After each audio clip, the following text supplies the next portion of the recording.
This is Bruce Buffer, and this is the moment you've all been waiting for. It's time for the MMA-Holes!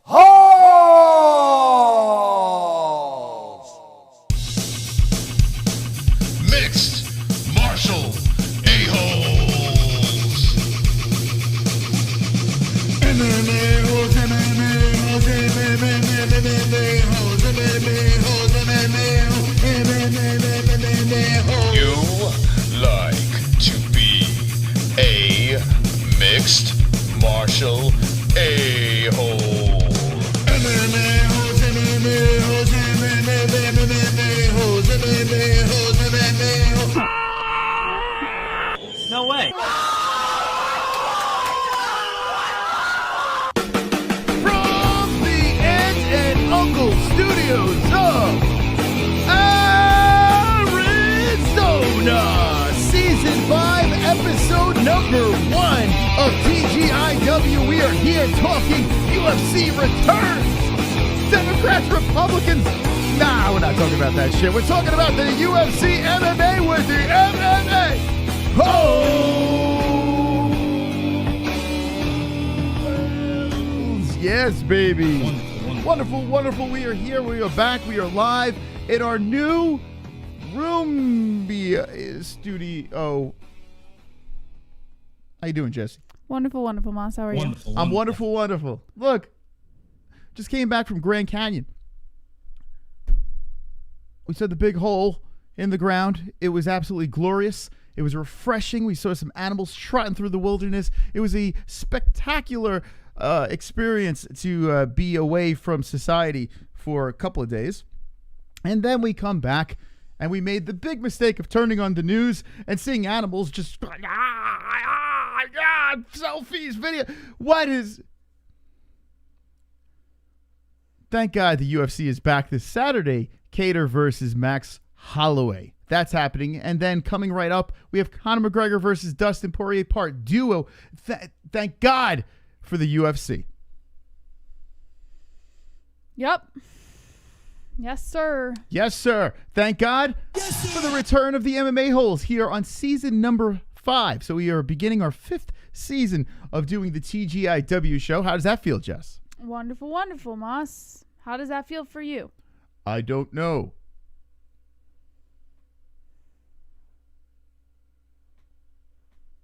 How do you like my robot? It's very good. This is not a Jesse this year. This is an animatronic robot that we have in place of Jesse in our new studios.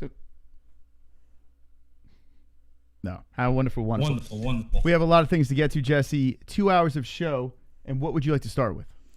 I was gonna start with UFC Fight Island countdown, but yes. Well, actually, yeah. Let's start with that.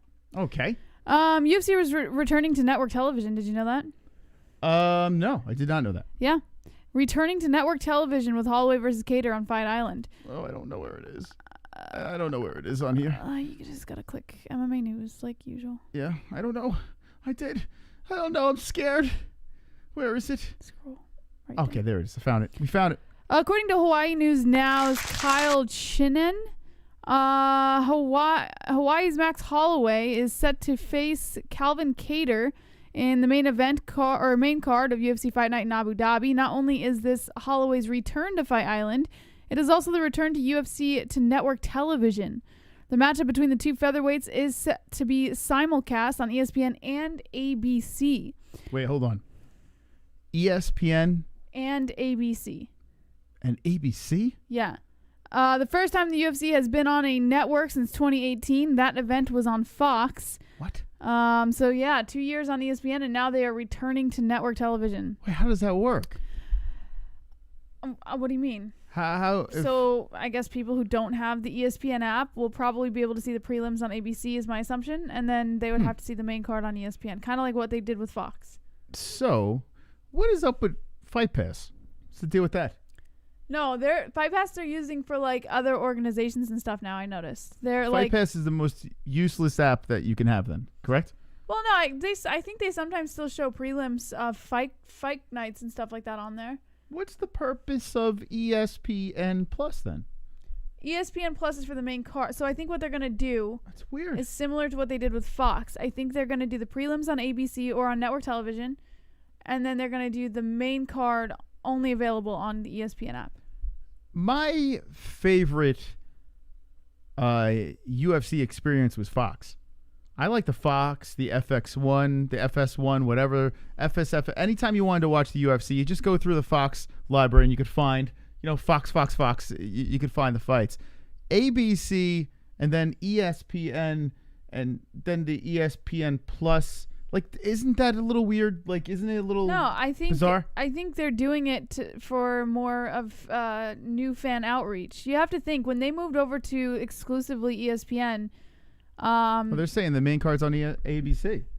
Yeah, so and it is a fight night, so I'm sure. Wait, hold on a second. You said that it was on. I said my assumptions. Oh, okay. So the main card is on ABC, and ESPN Plus is where you watch the prelims. No, why would they put the prelims on ESPN and the main card on ABC? I don't fucking know. That's why I'm asking. That's reverse from what they were doing. Well, if their main card is on ABC, like you say, then who's on first?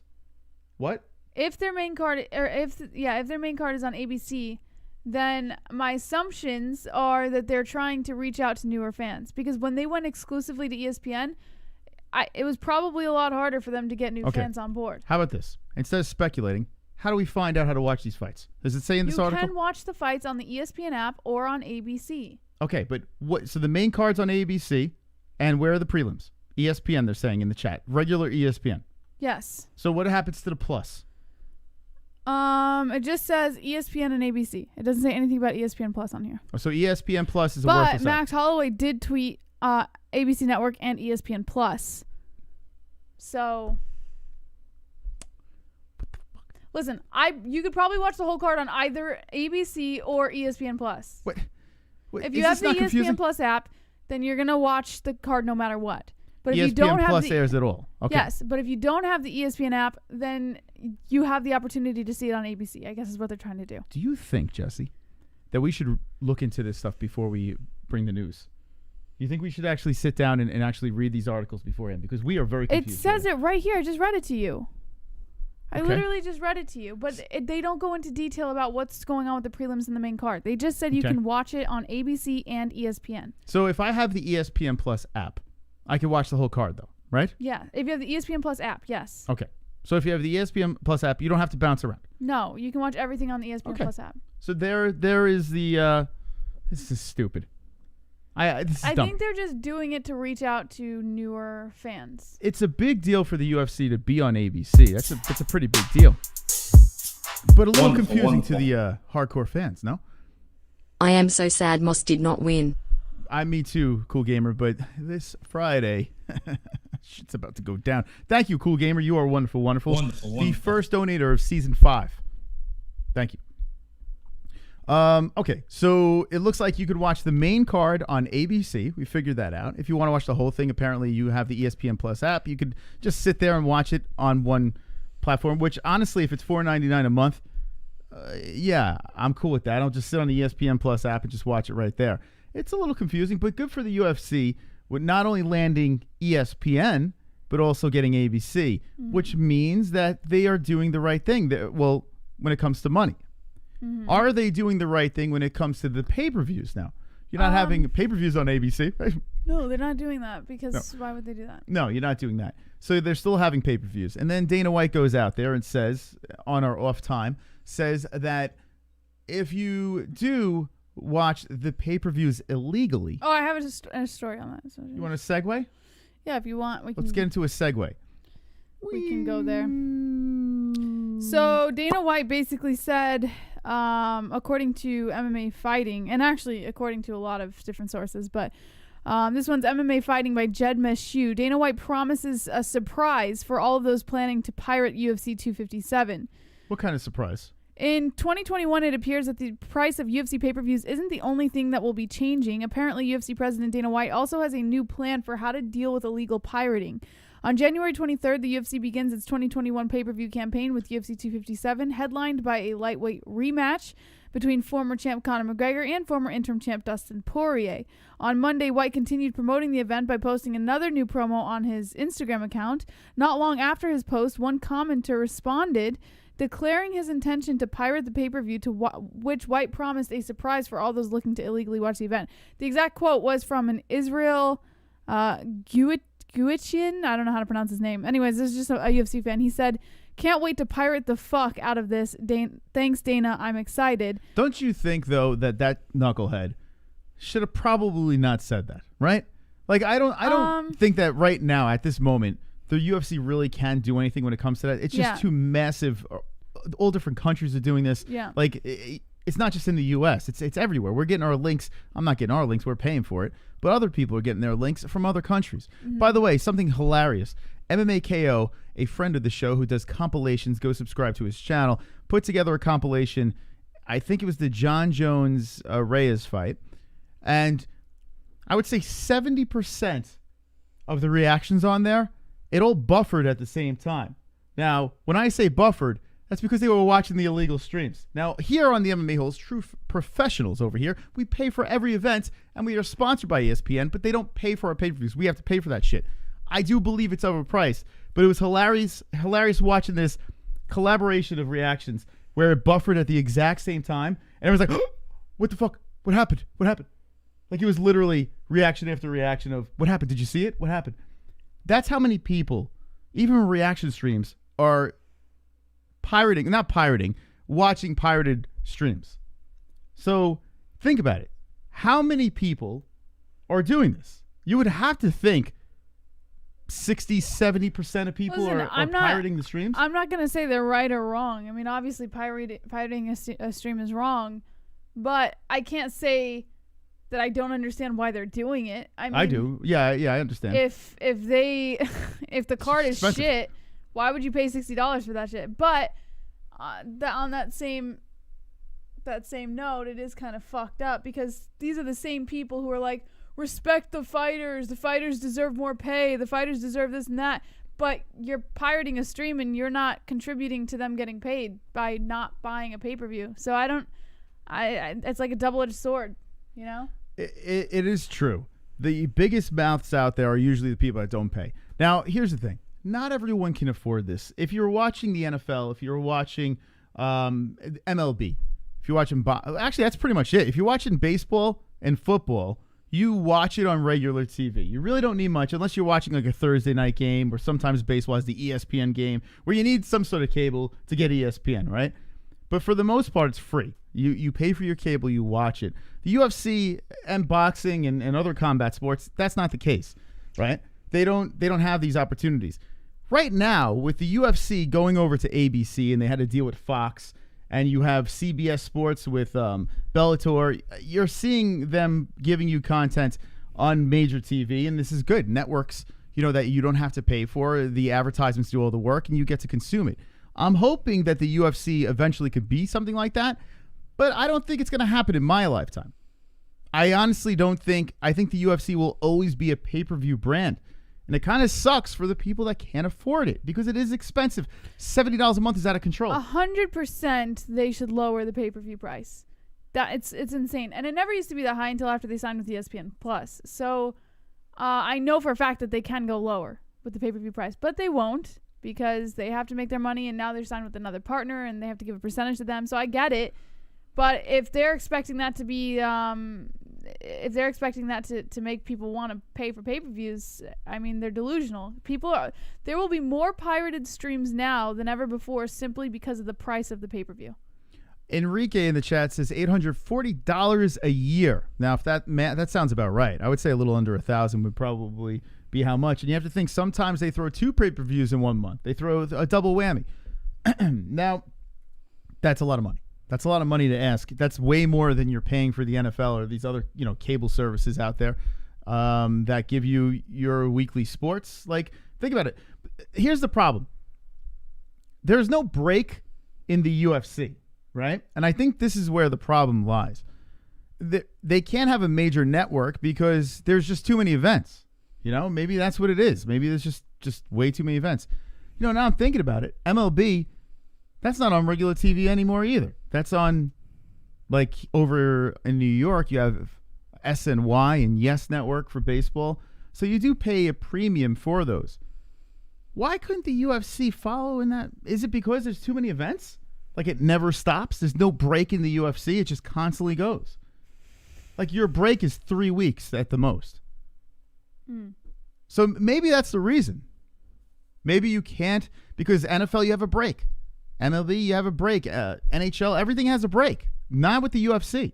So that's the only thing I can think of. Maybe that's why a pay-per-view model works better for them.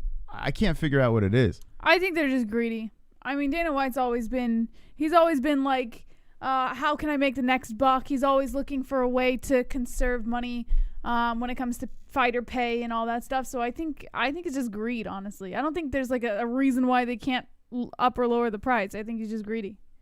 I think I don't know. UFC is just greedy. Matt Stone saying Philly giving up is pretty hilarious. I mean, Jesus Christ. Congratulations to your Redskins for getting into the playoffs. But if I'm a Redskin fan, I have to be like, I would want to vomit because the Redskins were doing everything they could to lose that game, and Philly was just basically like, you got it. Don't worry, guys. We're going to put in our 7-string quarterback. Anyway, we'll move on from that. But congratulations to the Redskins who are playing on Saturday night. Another thing, the UFC is going up against NFL. Yeah. Do you think that's going to hurt their and ratings? And NHL is starting up next week. Well, NHL's not going to put a dent in any of that shit. It will for me. I mean, for the majority of people. I love hockey, but let's be honest, it's not really going to hurt the UFC. Now, NFL playoffs going up against the UFC, weird. Yes. You think about it, the ABC, so ABC is going to have the UFC, and then you're going to have these other networks having playoff football. Mm-hmm. So if you really want to get some good ratings for ABC, it's not really going to work because everyone's going to be watching the NFL. I would like to think. I don't know. What are you going to be watching this weekend? Let us know your thoughts on this whole craziness. And I want to talk about this Dana White thing, his surprise. I'm going to get into that a little bit more after your comments. Uncle Yosh says it will put a dent. 2 joints hockey is way better than UFC. Yeah, lucky us. We get to face Brady, says Gozarian. Jose Loco, where the fook is my $600? Damn it.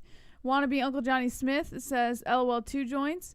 JBH likes hockey, bro. I still don't know enough about it. But Moss taught me a lot last season, so I got pretty into it. Rangers will win the cup this year. Leafs let me down since 3 years before I was born, says Duke Chronic.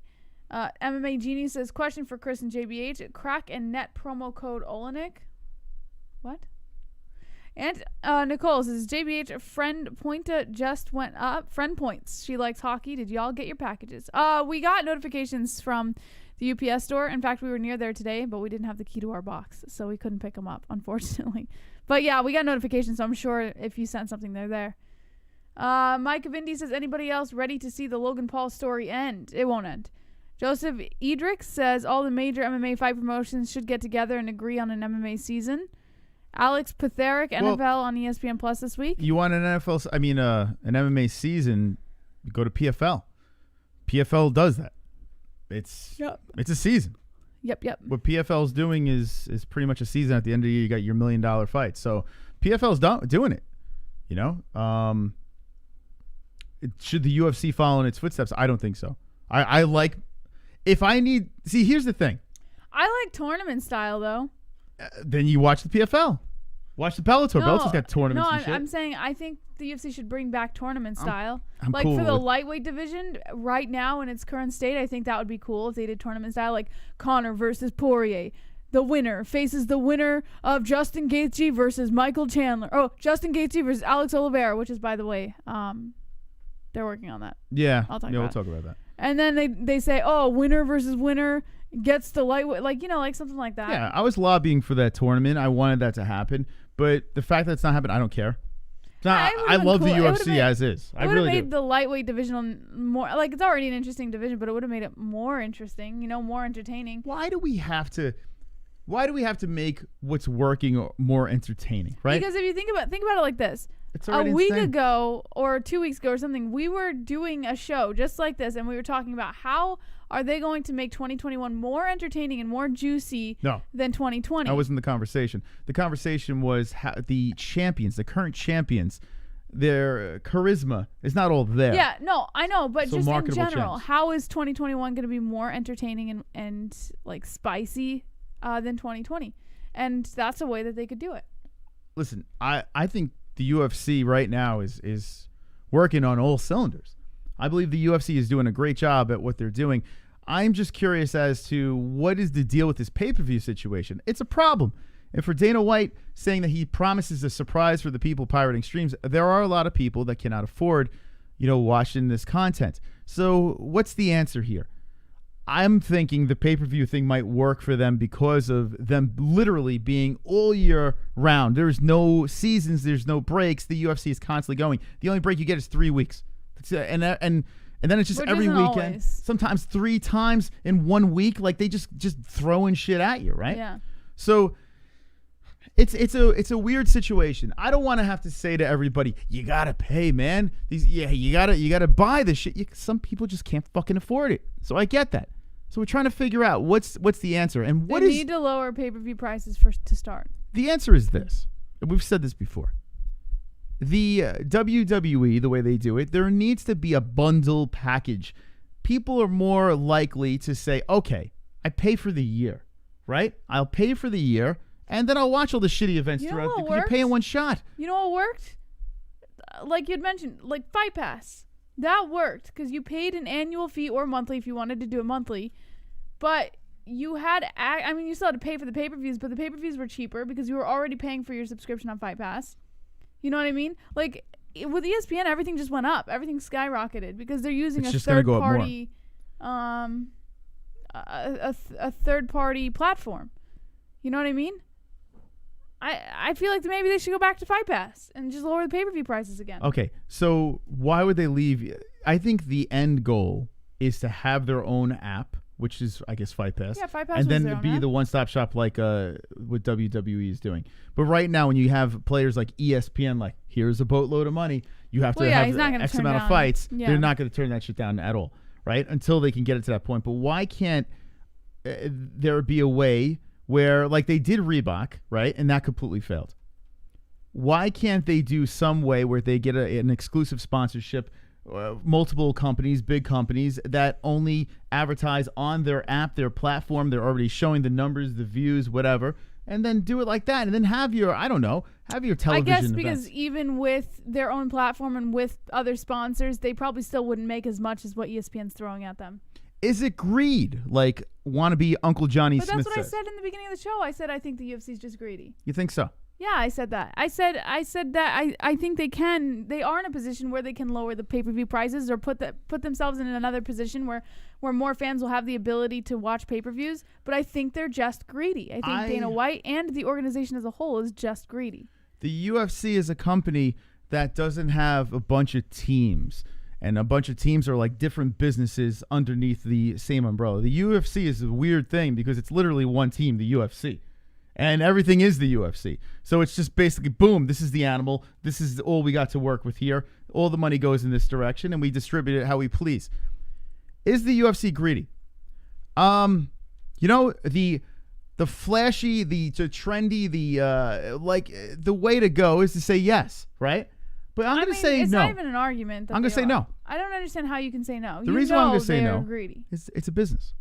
Yes, a It's a greedy business. business. All businesses are greedy. Some Is it just more greed than other. or is it success?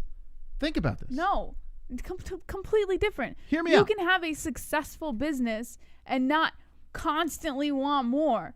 If you're constantly pushing for more, give me, and you're already a successful business, then you're just greedy. Listen, I could be the voice of the people and be like, the UFC is very greedy. They're not paying their fighters enough, and they're taking too much from the fans, blah, blah, blah. And I would look like a hero, throw a cape on me and say, oh, it's not Super about Chris. looking like a hero. It's I just, could do that. It's just but facts. It's right in front of your face. I am trying to be real here, okay?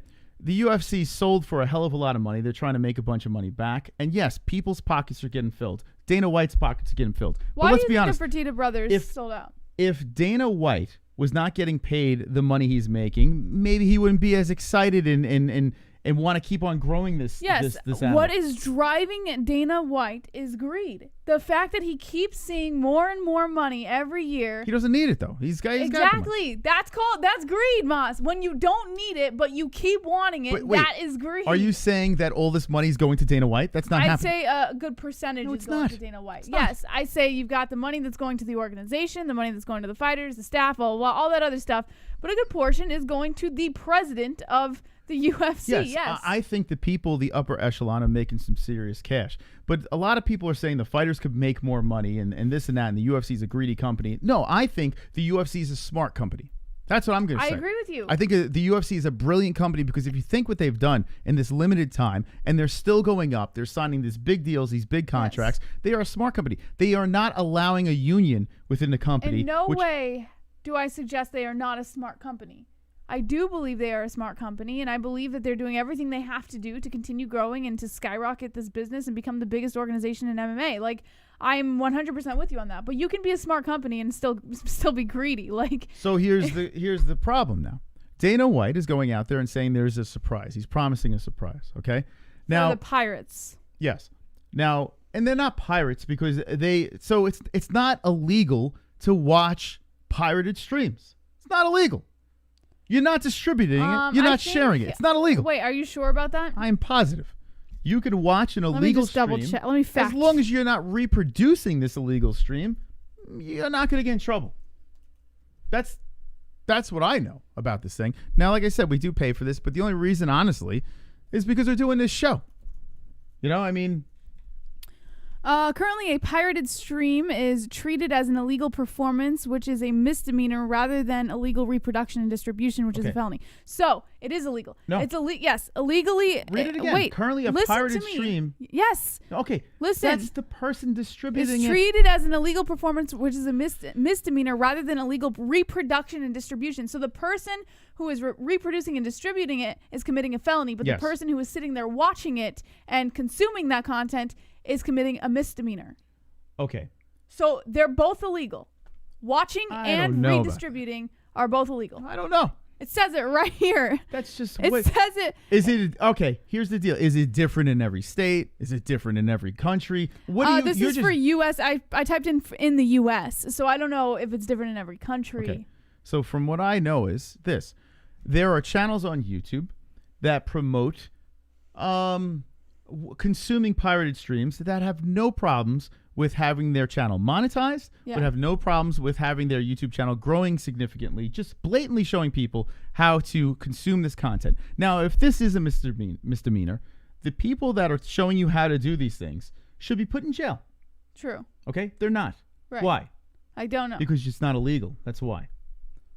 Okay. Now that we got that taken care of. I'm just reading you what it says. Now that we got that taken care of, let's move forward. Okay? What do we do here? What is the UFC going to do?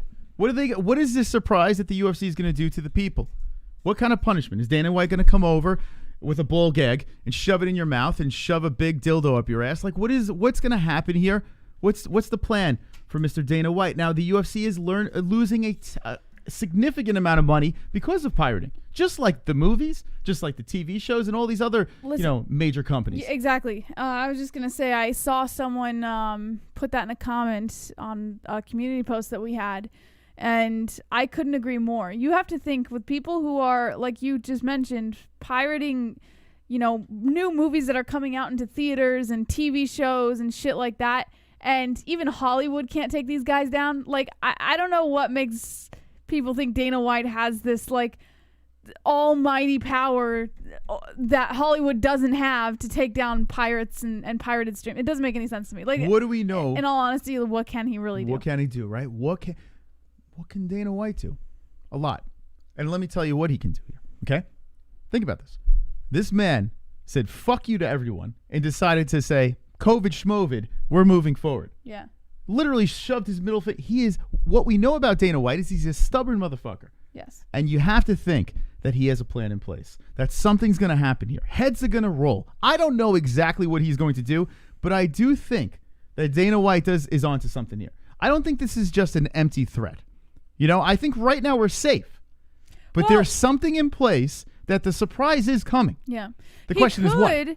He could theoretically, go after a select few and like use them as examples. We've seen companies crash and burn. We've seen things like Napster. We've seen LimeWire. We've seen things that were locks for us. And then what happens? The internet finds a way to make it happen again. Theoretically, he can't get every pirate out there or every pirated stream, but he can, he could theoretically go after a select few. Yes. And then, you know what he could do? Make an example of them. Laws can change. Yeah. Laws can change significantly.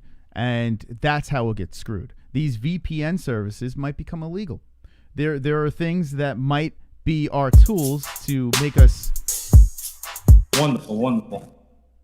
Solstice Banjo Sandwich. Wubaka's one medicated hole. We pirate the elderly porn channel. Yes, I do. Yikes. I do that. Yes. Thank you, Solstice Banjo Sandwich. This is a very interesting conversation.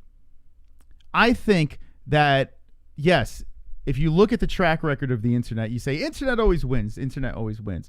But we live at a time right now where things are a little weird.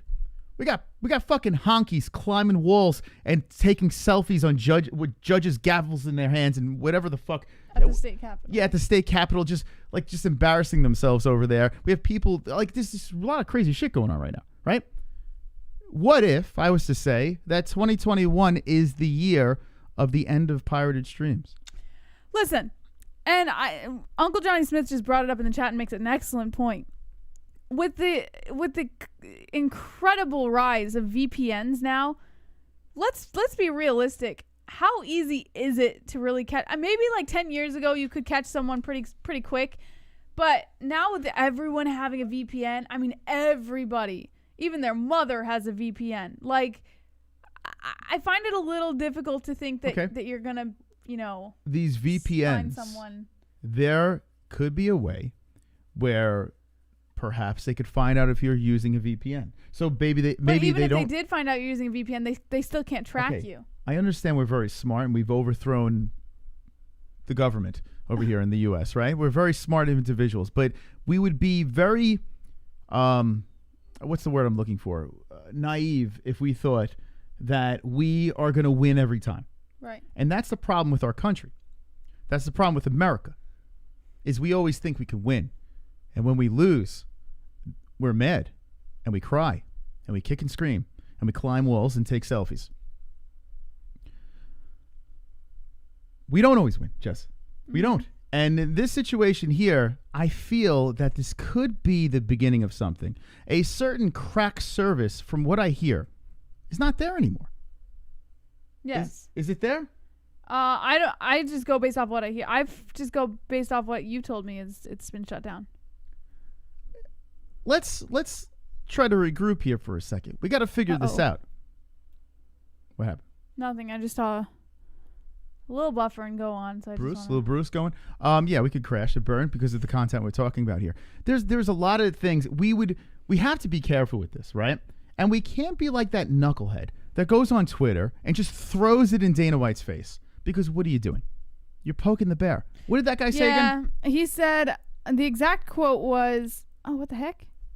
Oh, what the heck?" Hold on. Here it is. He said, "Can't wait to pirate the fucks." He didn't even spell it right. "Out of this. Thanks, Dana. I'm excited." And then Dana said, "And I can't wait to catch you. Got a surprise for you motherfuckers this year." So, let's look at this guy. Israel Guillotine. Guillotine. Sorry. Guillotine. Wonderful. Oh, God. Guillotine. This guy over here, okay? Clearly a troll account, right? Having a little fun with Dana White. But why are you poking the dude? What are you doing? Like, seriously. This sense of entitlement is going to get us all in trouble. You know? And I'm not even involved in this shit. I'm just watching everything crash and burn around me. Like, I don't even know what the fuck's going on here. Like, what in the holy hell? Why would this knucklehead go there and poke the bear? I would like to know why he would go there and brag about illegally streaming content. Like, that's what my thing. It's not even poking the bear. It's like you're blatantly admitting to it's Brendan consuming Schaub illegal shit content. right there. It's just dumb. Like, and I understand these people feel like, hey, I got these VPNs and I'm protected and yada yada yada. It's like it boosts his ego in some weird way. Just assuming that you're protected like that doesn't mean you're We have a friend. His name shall not be mentioned. But we have a friend that legit could just hack into your life like that. If you have a Facebook account or anything. If you have a Gmail account, he could find you in a second. And he showed us how he could do it. Like, this guy is a fucking literal hacker. This is what he does. VPN, schmeepn. The guy could find you. Like, it's very simple. So for this knucklehead to do this, Wonderful, like, wonderful. what are you doing? You're ruining it for everybody. Excuse me, Moss, but we are not actually honkies. The preferred nomenclature of what we're supposed to be called is white niggers. Thank you, and now carry on with your show. Oh my God. All right, these white niggas, man. I don't understand what's wrong with them. I watch these videos, and I understand there's fake news going politics. on. I know. Listen, but it links together. You understand what I'm saying? Do you understand? Like, it's this sense of entitlement. Like, we all feel like we deserve everything. Like, hey, if we all steal these fights, we win. That's not necessarily the truth. And to be, like, we have a gift right now. We have a gift. We have the ability to watch things for free. Why is Mr. Jerkoff over here on the internet just throwing it into the fucking, like, throwing it into his face? What are you doing, dickface? You're literally fucking everything up. Like, think about it. It's because everyone's entitled. That's what it is. It's disgusting, man. So, the question is now, what's the surprise, Jess? We have to figure this out. If I had to guess, I think the best possible prediction to make would just to be like, maybe he catches the select few that he can catch. And like you said, maybe makes an example of them and uses them to create new rules or new pirating laws, new copyright laws or something like that. That's as far as I think he can probably go. Yes, that's what it's going to have to change, is these laws and this and that. And because of Mr. Schmuckbag on Twitter, like, yeah, good job, bud. I mean, listen. I have a feeling, though, Dana White was going to be doing this with or without that comment. I think that comment 100%. just solidified his actions, But or justified his why actions. Speed up the process. Yeah. Yeah. What are you doing? Because now everyone's talking about it. We're talking about it. The media's talking about it. Like, it's all over the place. And now Dana White's got everyone's attention. And it's only going to push him to want to do it faster. When has Dana White lost? Think about it. When has Dana White lost? When the guy says something, usually fucking happens. When he's passionate about something, it usually happens. So this was like, why go to that guy that loves to pat himself on the back? Why push like, what are you doing? What is wrong with human beings? Like, we are self-destructive schmucks. Yeah. We got some free shit. We could literally on the internet get anything you want. But yeah, we would need even more. We need to fucking push it into Greed, people. Moss. What This is that? all goes back to greed. It's not just major corporations that show greed. Even pirators, Moss. People who watch pirated streams. People who just sit there and consume normal content. There is a little bit of greed in everybody. And sometimes people take it to the next level and ruin it for everybody else. Ah, the mighty greed. The UFC is a greedy company. And then you got greedy people that just want stuff for free. Greed, greed, greed. We're all guilty of it. So now we look at ourselves and say, hey, who are we pointing fingers at? At the end of the day, we're all a glutton for punishment, right? Right. We're all extremely self-destructive, and we do and say things to kind of fuck it up for everybody. So Doesn't make any sense. I mean, look at today, for example. It's just like there will always be the select few who fuck it up. All right, well, you got this Everybody else has to pay the knucklehead consequences. doing it. And listen, it is what it is. Let's enjoy this wave while we can. To the people that cannot afford the pay-per-views, I feel you, man. It's expensive. It really is. It's ridiculously expensive, these pay-per-views. I'm hoping that this surprise, it doesn't go into place until the UFC figures out how to lower these pay-per-views, because it's nuts. Someone in the chat earlier said that the pay-per-view prices are getting even higher. Like, they're going to raise the pay-per-view prices even more, which is just nuts. Let's see what the chat has to say. That wasn't greed by Israel. He was just taunting Dana White, which is fucking you. Okay. Let me. I don't know, Uncle Yosh. Let me explain this. Why we're saying this is greed. Okay. We are greedy because we are getting this content for free, right?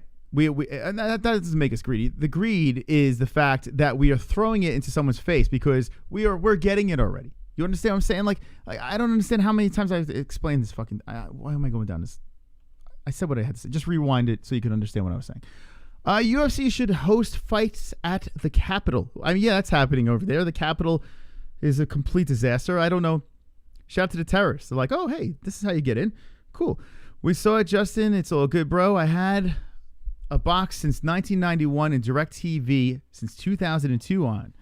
Stop being a bootlicker. She wasn't armed. They fried. Oh, yeah. Well, let's not talk about that. Like, come on.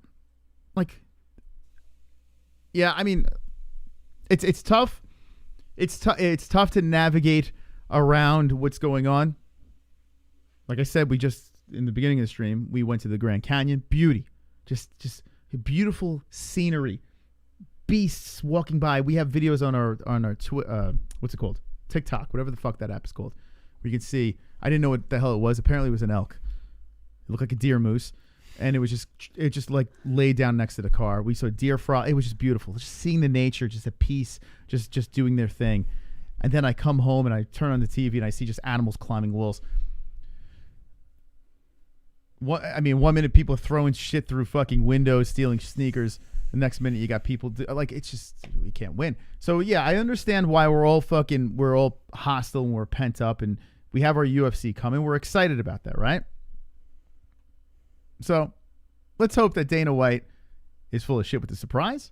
Or let's hope that maybe the price of the pay-per-view is a little reasonable. Or let's hope that since they have it on ABC, maybe they could land a major network and maybe the pay-per-view thing will be a thing of the past.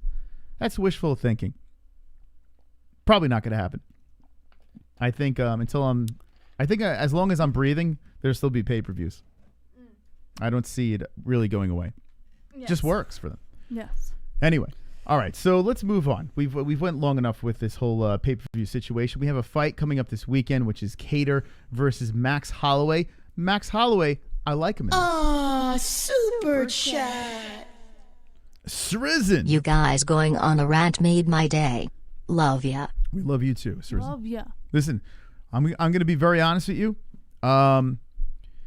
The political stuff, I was leaning Republican. That's how I believed.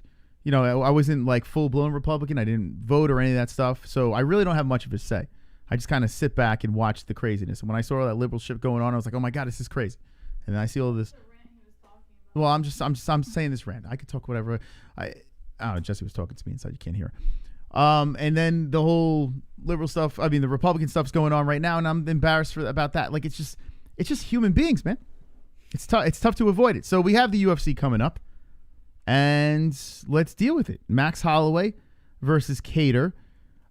I was in the shower and I was trying to think, okay, which way am I going with this? Who do I like in this fight? Yeah. And you know who I like? Who? Maxie Boy. I'm sticking with it. Yeah, I'm sticking with my Maxie Boy. I loved the way Max looked against Volkanovski in the last fight. I think this man is blessed. I think he's going to come back in there and he's going to do some work. Kattar, a very good striker. I think Kattar's longer, if I'm not mistaken. Is he longer? Does he have the reach on the Maxwell? You're going to have to check the taps on that. I think Kattar's a very good striker, but Maxie is the former champ. I think he's got this. So you don't think Max is going to hit a downward spiral here soon? I mean, you would think with his age, but how old is he? He's not that old. old. Not just with his age. He seems uninterested. Did you see his last fight? Looked like a pretty interesting guy.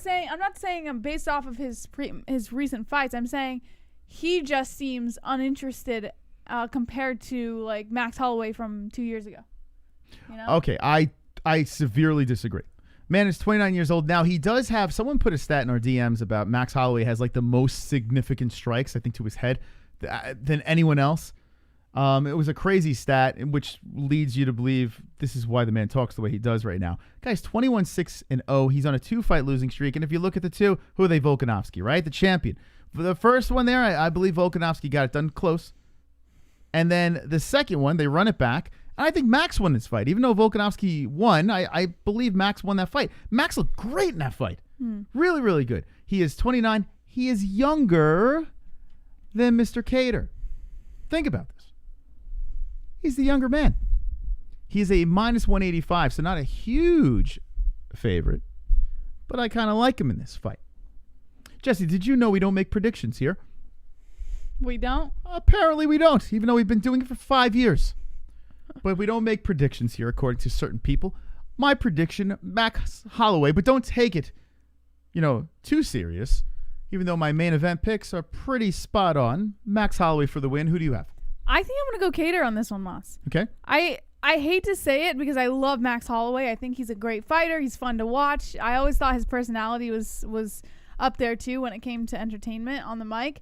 But I have this weird intuition that maybe he's going to hit a downward spiral pretty quick, and I think it's going to start with this fight. Now, listen, I mean, you could take the... Big fucking whoop. Dan Ige, who was good. Jeremy Stevens. Thanks for interrupting me. Good. I wasn't even talking about Kattar yet. I was talking about Holloway. Yeah, but I'm saying, why are you picking this Kattar guy? Why are you doing this to yourself? I was explaining why. Yeah. Anyways, I just think he's going to be on a downward spiral. I don't know, Jesse. I don't know. Put all your money on Maxie, boy. Max is going to come in there. The best is blessed. He's going to get it done here. Calvin Kattar's good. Calvin Kattar's really good. The CES guy, he's got a big fight. He's in over his head. And Calvin Kattar's the older guy. Where's the reach on this thing? He does have that reach. It's going to be interesting being a very good striker that he is. Max knows how to win. He knows how to get this thing done. Let's go, Maxie boy. Let's see what the chat says. Calvin Kattar has some great boxing, says Uncle Yosh. Heavy Micro says, look at the red already on the spiral. Yeah, that's what I was going to say before I got interrupted was you can easily take the Volkanovski fights and say, oh, he's already been going, he's already been kind of on a slope. But then you've got people like Moss, and I've seen some people in the chat even say, he looked great in his last fight regardless. So I don't know. Great. Whatever you want to think about his last two fights, I'm going to say starting with Kattar is going to be the beginning of his slope. That's what I'm thinking. This is an easy pick for me, man. This is an easy one. This is easy. Maxie boy loses to Dustin. Dustin's got his number. And you can say, I guess, Volkanovski's got his number too, right? He's won 2 in a row, but those fights are really close. And folks, he's good. He's a solid fighter. I mean, I'm not sold with the Volk train, but I got to say, I can't kill the man. He did on paper beat Max twice. Max is arguably the best of the 145ers ever. But you look at what he did to Frankie Edgar, right? Brian Ortega, T-City. He made that man look stupid. I understand it's 2 years ago. Well, Ortega kept coming forward like a dog. Even though Ortega got the shit kicked out of him. I feel Max is going to make Kattar look stupid. I don't think so. I think so. Kattar's a very good boxer, but this is a leap. This is a huge leap for Kattar. Like, this is massive. Yeah, massive. I disagree. Okay. Chat, get your final votes in Maxie or Calvin. Duke Chronic says, I hope Max was rushed to the 2 losses. Uncle Champ says, I see you. Uncle Mike H, wonderful, wonderful. Uncle Champ, okay. Matt Stone, anybody still spinning? SJK says, I think Max will never spiral downwards because of his strong mindset and age. Whimsy says, Calvin. Trippin' Hippie Kattar. Cedric says, I got Kattar. Gio the uncle. Y'all remember when Moicano fucked up Kattar? Yeah, I do remember that, actually. Uncle Johnny Smith, Max is ready for this. Duke Chronic, T-City took a beating. Alex Pethrick says Max by TKO. LePink Duck says Mystic is right. Uncle Yosh, Kattar's boxing is light years ahead of Brian Ortega, especially back then. Manny C says UFC sued fan for $32 million. Another thing I want to throw at you real quick, too. If Maxie loses this fight, he can't lose this fight. Yeah, I think he can't lose it. Yeah, that would start the end of his career if he loses this is not a fight you want to lose. If you're Max Holloway, you don't want to lose this one because it's set up for Calvin Kattar to succeed, right? You want to still stay in the picture. You had those 2 shots with Volkanovski there. They didn't work out too well. You want that belt back. You can't lose this fight. Maxie is the under guy. He's the younger guy, 29 years old. Think about this. The blessed one's going to come in there fierce. He's going to come in fierce. All right. Good fight, though. Really, really good fight. Looking forward to this. We'll be live on Saturday night. Make sure you're subscribed and hit the notification bell. Next story. All right. So going all the way back up to the top, Moss, there's still an ongoing argument about whether or not Conor McGregor's ground game is underrated. And Gilbert Burns thinks it is underrated. According to Nolan King of MMA Junkies, since his promotional debut, there has been much debate about Conor McGregor's grappling abilities, but UFC welterweight Gilbert Burns knows a thing or two about this aspect of the game. Hold on, it's next Saturday. Fuck. What are you talking about? Kattar versus Holloway fight. Oh, it's on our calendar for, it's next weekend. The saying it. No, you said it was this weekend. You told me. No, you asked me in the car if it was next weekend, and I said yes. Look. Well, screw that thumbnail. I asked if it was this weekend, but it's okay. It's a miscommunication. We're in a relationship. When you do this, there is a lot of miscommunication. That's why I advise you to pull out and stay out when you're doing a show together. Yeah, I asked for this weekend, but it's all right. It's no big deal. All right, so they're not fighting this weekend. We'll be watching some football this weekend. We'll be watching the Redskins lose. Okay, back to the story. Moss? Yeah. Sometimes I can't handle you. Well, you know? It was the question I had if it was this weekend. I'm sure it was. Yeah. And you said, yeah, it was. I was like, okay. I always believe everything you tell me, I believe. If I ask you a question. You asked if it was this weekend, not Yes. next weekend? Mm-hmm. You sure? I said, this weekend, do we have fights? Okay. And you said yes. And I'm like, is it Max versus Kattar? You said yes. I was like, oh, okay, cool. Did I show you my calendar? Okay, let's move on to the next story over here because I am not going down this rabbit hole. Yeah, because you can't. It's too nice of a room. Not only is he the #1 contender who will challenge UFC welterweight champ Kamaru Usman at UFC 258 in February, Burns is also a second-degree BJJ black belt who served as the grappling coach in the corner of numerous UFC and Bellator fighters over the years. What does an experienced ground technician like Burns think of UFC 257 headliner McGregor abilities on the ground? The grappling wizard recently weighed in and indicated McGregor isn't getting enough credit, especially when he's shown glimpses of brilliance in past fights. Burns also credits McGregor for adding Dylan Dennis to his training squad. Though Burns thinks Dennis isn't the best grappler ever to hit the mats, the benefits of having him in his camp are worth recognizing. But he's not training with Dennis right now. Because he's talking about the past? I guess. McGregor's striking style also benefits his grappling abilities, Burns added. His capacity to keep range at all times makes him a threat. Additionally, strong kicks usually mean strong hips. Strong hips are advantageous in grappling. Well, listen. You look at the black belt in jiu-jitsu, Dustin Poirier. Didn't really work out for him, the grappling. Conor lasted longer than him. Then you look at the Justin Gaethje, the, wrestling, right? He's the guy. Yeah, that didn't work out. And then you look at Conor, who did go 4 rounds and honestly got tired, right? We all know that Conor's got decent takedown defense. The guy he's shifty on the ground. So Gilbert Burns is not wrong. So the people that are saying, oh, Conor's got no ground game, hate to break it to you. Casual. I mean, it's very obvious. Even the haters know that the guy, he has some ground game. His head coach is a jiu-jitsu guy, if I'm not mistaken. Isn't, what's his, Kavanaugh? Isn't he a jiu-jitsu guy? Like, that's his head coach. Like, it's just kind of weird. You got the GOAT Dylan Dennis in his previous fights. Right? By the way, Dennis is not helping him. Do you think that's going to be a problem in this fight coming up? Dylan Dennis not being in his corner, or maybe in his corner, but not helping him train up to this fight? Can you repeat the question, please? Okay. Dylan Dennis has a knee injury. Mm-hmm. I don't think he's helping Conor with training. How is he going to, resist I'm sure the grappling? There's a million other people in his camp who can help with his grappling. But he's got very bad, according to others, other than Gilbert Burns, his ground game is no good. I think he'll be fine. What do you think about his ground game? I don't know. No. I don't know. You don't know, but from what you've seen. I don't know. I haven't seen enough to know, Moss. I don't know. Okay. Glide says, hope Dustin smacks him around for 5 rounds. Exactly heavy. Listen to these Conor lovers. Hilarious, says Uncle Johnny Smith. R.D. DeSarle says, rigged elections. It's over. Well, let me ask you a question. What does Gilbert Burns have to gain by saying Conor's a good grappler? Nothing. He has nothing to gain. So I don't understand. A little salt. I don't understand the saltiness coming from the anti-Conor fans. The Conor haters. It's because they're Conor haters. Moss. What's going on, guys? What's wrong? I noticed it in the community section too. Is like a lot of salt. You really are upset. People just like to throw their anger into things that they think others can't understand, right? Why do you hate him so much? Like, what's the deal, man? It's crazy. Why do you hate the guy? What did he do to you? He really upset you, huh? Did he fuck your girlfriend? Did he shag your mom? Like, what happened? I don't understand, man.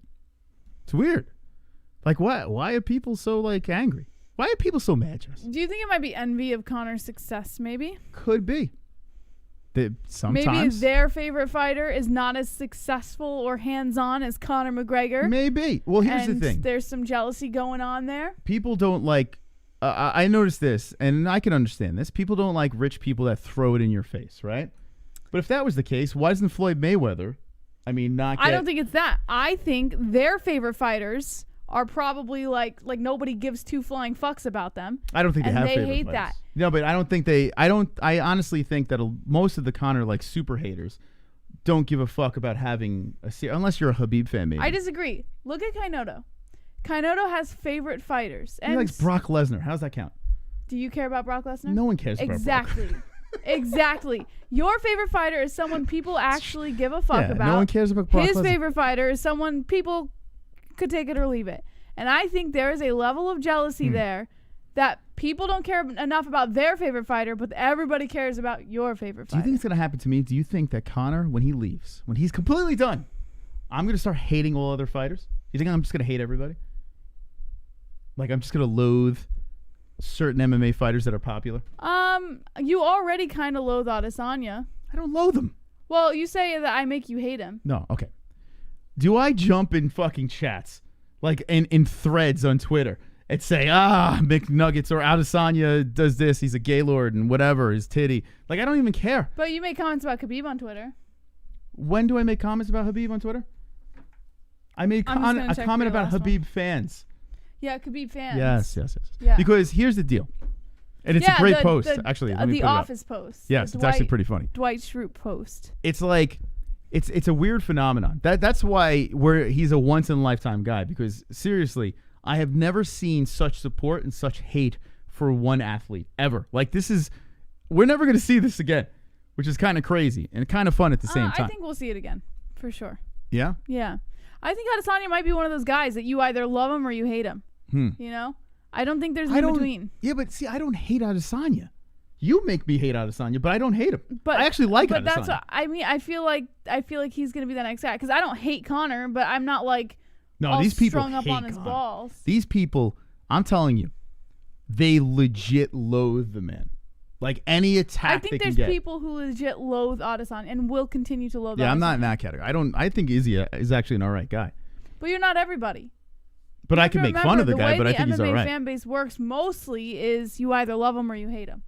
You know, and then there's the select few who are the in-betweens, but more often than not, you either see one extreme or the other. What is this effect, this Conor effect? Like, why? What's with the anger?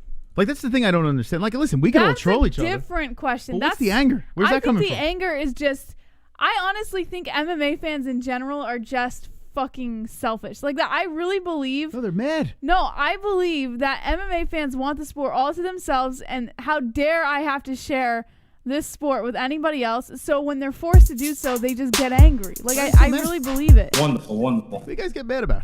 Hey, Vlad. Dylan Dennis is multiple-time world BJJ champion from one of the most legendary professors in Marcelo Garcia. If that guy is your training partner, you must have a ground game. Gilbert Burner also has an extensive BJJ history. If he said he's good, he's good. I mean, listen, I would take Gilbert Burns' advice. Like, if Gilbert Burns came up to me and said, hey, this guy's probably all right on the ground, I would say, yeah, I'm going to believe Gilbert Burns. But if Joe Schmo that has fucking a body of Dana White and a head of a dragon on Twitter, you know, like one of those avatars, or fucking, I don't know, the Just Bleed guy body and fucking, I don't know, a unicorn head. Like, it's bizarre what the hell is going on Twitter, right? If those people go out there and say, McNuggets this and McNuggets that, or you know, like, I'm not going to care. Like, I'm going to listen to this guy, right? This is the guy that knows. Yeah. So the question is, the people that blatantly know, you know, the truth, still are going after this man. About the same thing, like they're going on the other side. Like, what is that? It's got to be envy. It has to be. They're envious of something. I just don't know what it is. Now, I know we have 170 watching. Thank you for joining us. And make sure you hit the like button. Appreciate it. I want to know from you guys in the chat, like, why? Listen, I know you're in there. Why? Why do you hate so much? Why, when Conor McGregor shows up on the screen, when he's on Twitter, or someone brings up his name, you like attack? Like, what is the reasoning here? DeSarle says most want to see Conor lose because he attacks a bus and slaps old men. Okay. That's such a pitiful excuse. Honestly, like, I would have believed that a while ago when it happened, but now that really hurt you, huh? But now it's like, who did it really affect you, or What did it do are to you you? just looking for a reason to hate the guy? Like, So you're telling me, hold on. I can't buy it anymore. The fact when people use that now, something that happened that long ago and it had no effect on you, it's like, come on. So you're telling me that you were a big Conor McGregor fan, right? I loved Conor McGregor, and then he threw the dolly at the bus. You're like, this guy is a fucking asshole. I'd never root for this guy again. In fact, I devote my life from this point forward to just constantly shitting on the guy. Because of that one instance, you were very respectful to him, and now you hate But bullshit. you know what it is? It's like they hated him already, Yes, right? it's And the truth. then all they needed was for him to fuck up so they could have an excuse to hate him. It's okay. Listen, I'm not saying it's wrong to hate somebody. Knock yourself out. I'm trying to But understand. don't come up with stupid excuses. No, I'm just trying to understand the reasoning behind it. Why do people get so angry? Like, why are people? You could see the anger, the venom in the posts on social media. And you're like, what is going? Why are you so mad? Like, listen, people are fighting. They're beating each other up. We're enjoying it. I'm rooting for this guy. I don't like that guy. I move on.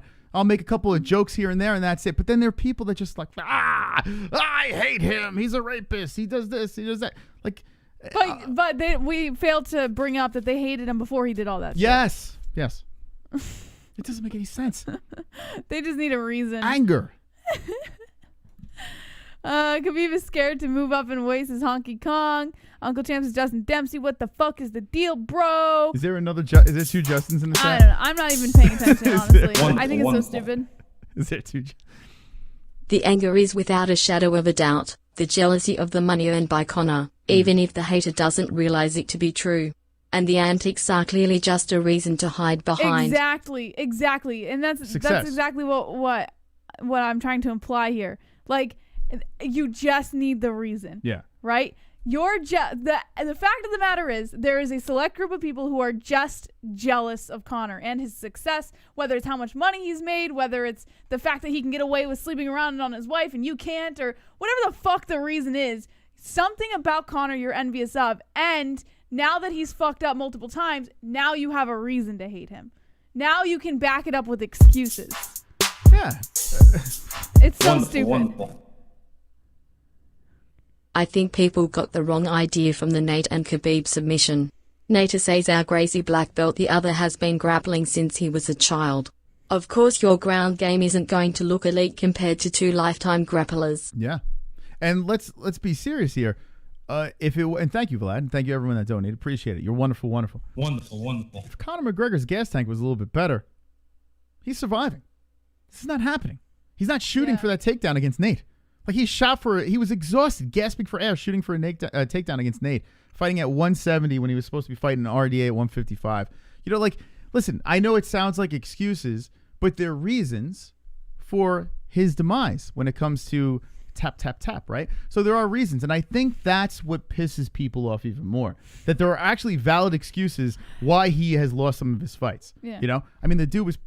Listen, I'm not going to go down the whole rabbit hole of excuses, but there are legitimate excuses.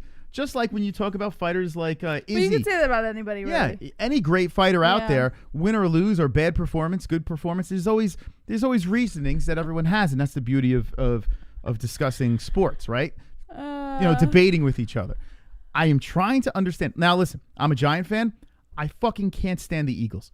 Especially now, I really can't stand the fucking Eagles. The Eagles could all choke on like hard cocks. Like when Bill Burr went on that whole rant about Philadelphia, like they all should whatever. I'm with him on this because this is crazy. Now, people from Philadelphia in the chat, you're all wonderful. But your team is a fucking filthy piece of shit. Anyway. I just remember, so Cedric pointed out, he goes, he's a crybaby, he retires every year, and he does less than any fighter but makes the most money. But let me ask you a question, Cedric. Are you not engaging in this conversation about him? Like, are you not here trying to justify your position against Conor McGregor? This is the point. Like, and this is what I don't really understand. If you don't like him this much and you don't want to give him all this attention and all that, but you're going to engage in a conversation as to why he's not likable, you're still... At the end of the day, everybody's still on the same side. All right, let me put it to you this way. Someone goes online and says, Khabib is the GOAT, right? I never want to jump into that thread and be like, oh, fuck Khabib, this and that. You know, Khabib's a big shithead and blah, blah, blah. Khabib's a chicken. He's ducking Conor. Like, I can go on and on. You know, the rematch should happen, and but he's scared of the rematch. A sober McGregor will kick his ass. Like, you don't see me going into that thread and just fucking lighting that person on fire. Yet, you do see, like, the Conor haters out there, they look for the C word. They look for the C word, and they dive in head first and just, like, start lynching. And then arguing with everyone in there. Like, but I can see. What is that? Cedric just said he's playing devil's advocate. He says he likes him, but he's just playing devil's advocate. And Fair. you have to think that a lot of people do that, right? But Cedric might be the normal person that's just busting balls. Exactly. Yeah, that's fine. So you have to, this is where you have to kind of decipher, is this a Conor hater or is this someone who just wants to play? It's not even about a Conor hater. It's about a straight up hater to begin with. Like, there are certain people in this world that need to latch onto something and just spread venom in a direction constantly. Anytime they see venom just coming out, like, what is that? Why are you so angry? Like, I just see just mad people. You see what politics do. Why are you so fucking mad? There's nothing you can do. Right. Go storm. Like, what are you gonna? Like, you're not gonna do anything. Just shut up and go make a sandwich. What are you gonna do? Like, why are people so angry? I can't understand it. And it, like I said, this is just happens to be a Conor situation, right? Where this debate that's going on here. And it's fun to talk shit and go back and forth. But I just don't get it. I don't get it. Well, I guess I'll never understand this, huh? Conor. I want to kill myself. Well, he's fighting in a couple of weeks, and you get to enjoy that. Now, if he wins, you're going to be furious. I'm going to be sitting here laughing my ass off. If he loses, knock yourself out. Hit the internet and go crazy. Celebrate. Hit the pots and pans and back. Bing, bing, bing, bing. Yes. Ding, dong. The dick is dead. You know, At the end of the day, the Conor lovers, the Conor haters, and the devil's advocates are all going to be watching Conor fight on that weekend. Yep. On that Saturday night. Everybody's going to be watching the same fight, waiting for different results. Okay. Sorry for disliking a guy that calls another guy's Muslim wife a towel. All right, Alan, listen. But this is another thing. Like, you probably hated Conor before he said that. Who gives a fuck if he called his wife a towel? Like how seriously, does it affect you? Does it ruin your day? Like, are you like, oh, he called his wife who gives a fuck? Who cares? Like, that's the thing. Like, I mean, listen, you have a right to be religious and believe in what you want to believe. But the minute you start pushing your religion onto someone else, you could choke on that towel. Like, you could literally choke on that towel. Like, who gives a fuck? Like, why does that bother you? Like, I don't understand. Like, if I was a super Catholic or something like that, this is the thing. if someone feel said like something anti about Jesus, I don't give a fuck. Everyone just wants something to complain about. I don't think it even has to matter. It or don't be relevant. bother you that he called his wife a towel? Even if you're a super Muslim, like, He if that just is your wants to religion, complain about it doesn't bother you. Stop it. You can't be that sensitive. I can't. It's impossible. Right? Am I just give it? I don't. Now, you can lose respect for someone for saying something like that. Like, Okay. there are things that Fair. people can say, like disgusting things, and maybe if it doesn't go by your standards or morals, maybe Not my you cup can of tea. lose respect for them. But to blatantly hate someone for something that's, I don't know, it strikes me as weird. And Yeah. I'm not even a big Conor fan. Like, I'm not even close to this guy as a Conor fan. What But I about- will still stand up for him in the fact that I think people are just looking for something to hate. What about with Jake Paul calling Conor's wife a whore and saying he's defending Khabib and this and that? Yeah, right? like, I lost respect for Jake Paul for calling Conor's wife before because I didn't think he should have brought his wife into it. Okay. But I don't hate Jake Paul because he called Conor's wife Is before. she on the Jake Paul witch hunt now? Like, I But don't people know. can say, well, a number rating a person is not against the religion. To me, it's disrespectful to bring someone into it, especially like a significant other who has Okay. nothing to do with the situation. So I lost respect for him. I don't But understand. I'm not going to, like, every time someone mentions Jake Paul, talk about how horrible of a person he is and how much I hate him. You know, like, Trash talk is trash talk in sports, right? In sports, they're trying to sell something. That's what they're trying to do. And they are going to offend people along the way. Colby Covington does it in a way where he's trying to sell a product and people don't like it. And people are going to get offended and that's it. But why, if you're offended by it, you move on, you stop. Okay, that's it. I'm not a Conor fan anymore. That's fine. And I hate Conor because he said that. That's fine. What I don't understand is sitting for hours on fucking Twitter like, with the torch McNuggets! in your hand. I called her a towel. Tap, tap, tap, tap, mur, mur, mur. Like, don't you have something better to do? It doesn't make any sense. Oh, God. Right? But people, I don't know. We can't fix the world. We're just trying to shed some light on it, and you take what you will. If you keep doing it, that's fine. I don't care. Because without that, it wouldn't be any us.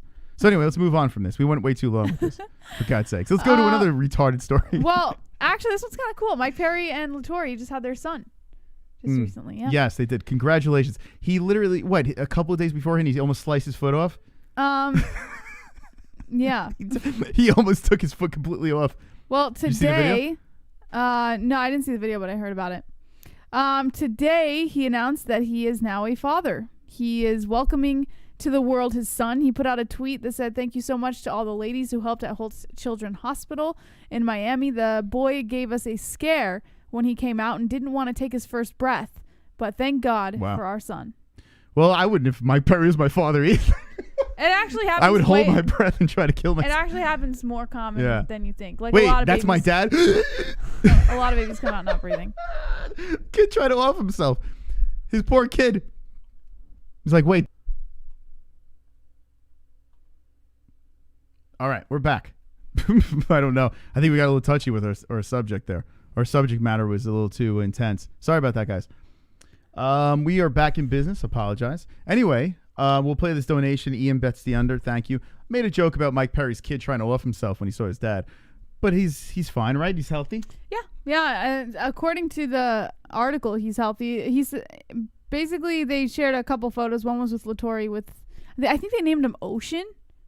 Okay. They said, she said, "So in love with my little Capricorn. Welcome to the world, Ocean. You are so loved." So I guess his name is It's Ocean. A boy?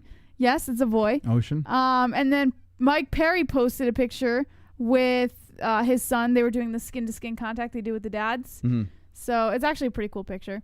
Kind of looks like he's breastfeeding his son. Congratulations to Mr. Perry. Wait, so his foot's all right now? Well, it comes 2 days after Perry raised concerns with a picture of a smashed window in his bloody leg after what appeared to be a drunken afternoon on a boat.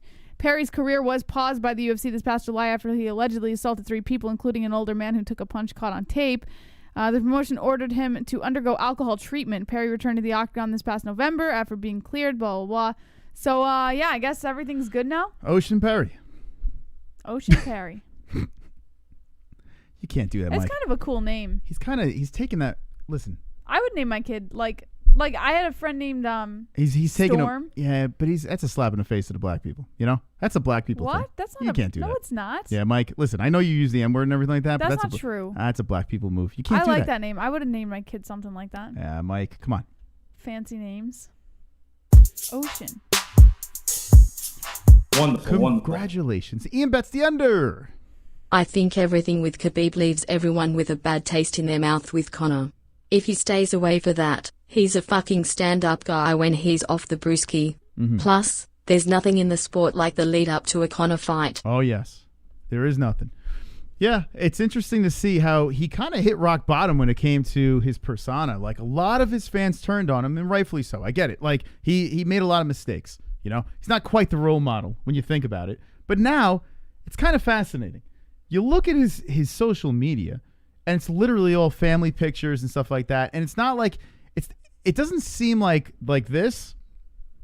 My foot was up a balloon. When that shit was happening, it seemed like it was like damage control, you know?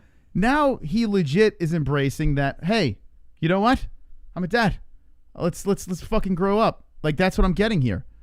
And you look at I mean, it's literally loaded with family shit, and he's literally, you can tell he's made his mistakes and he learned. Yeah, I think you hear that story over and over again about how kids change a person, you know?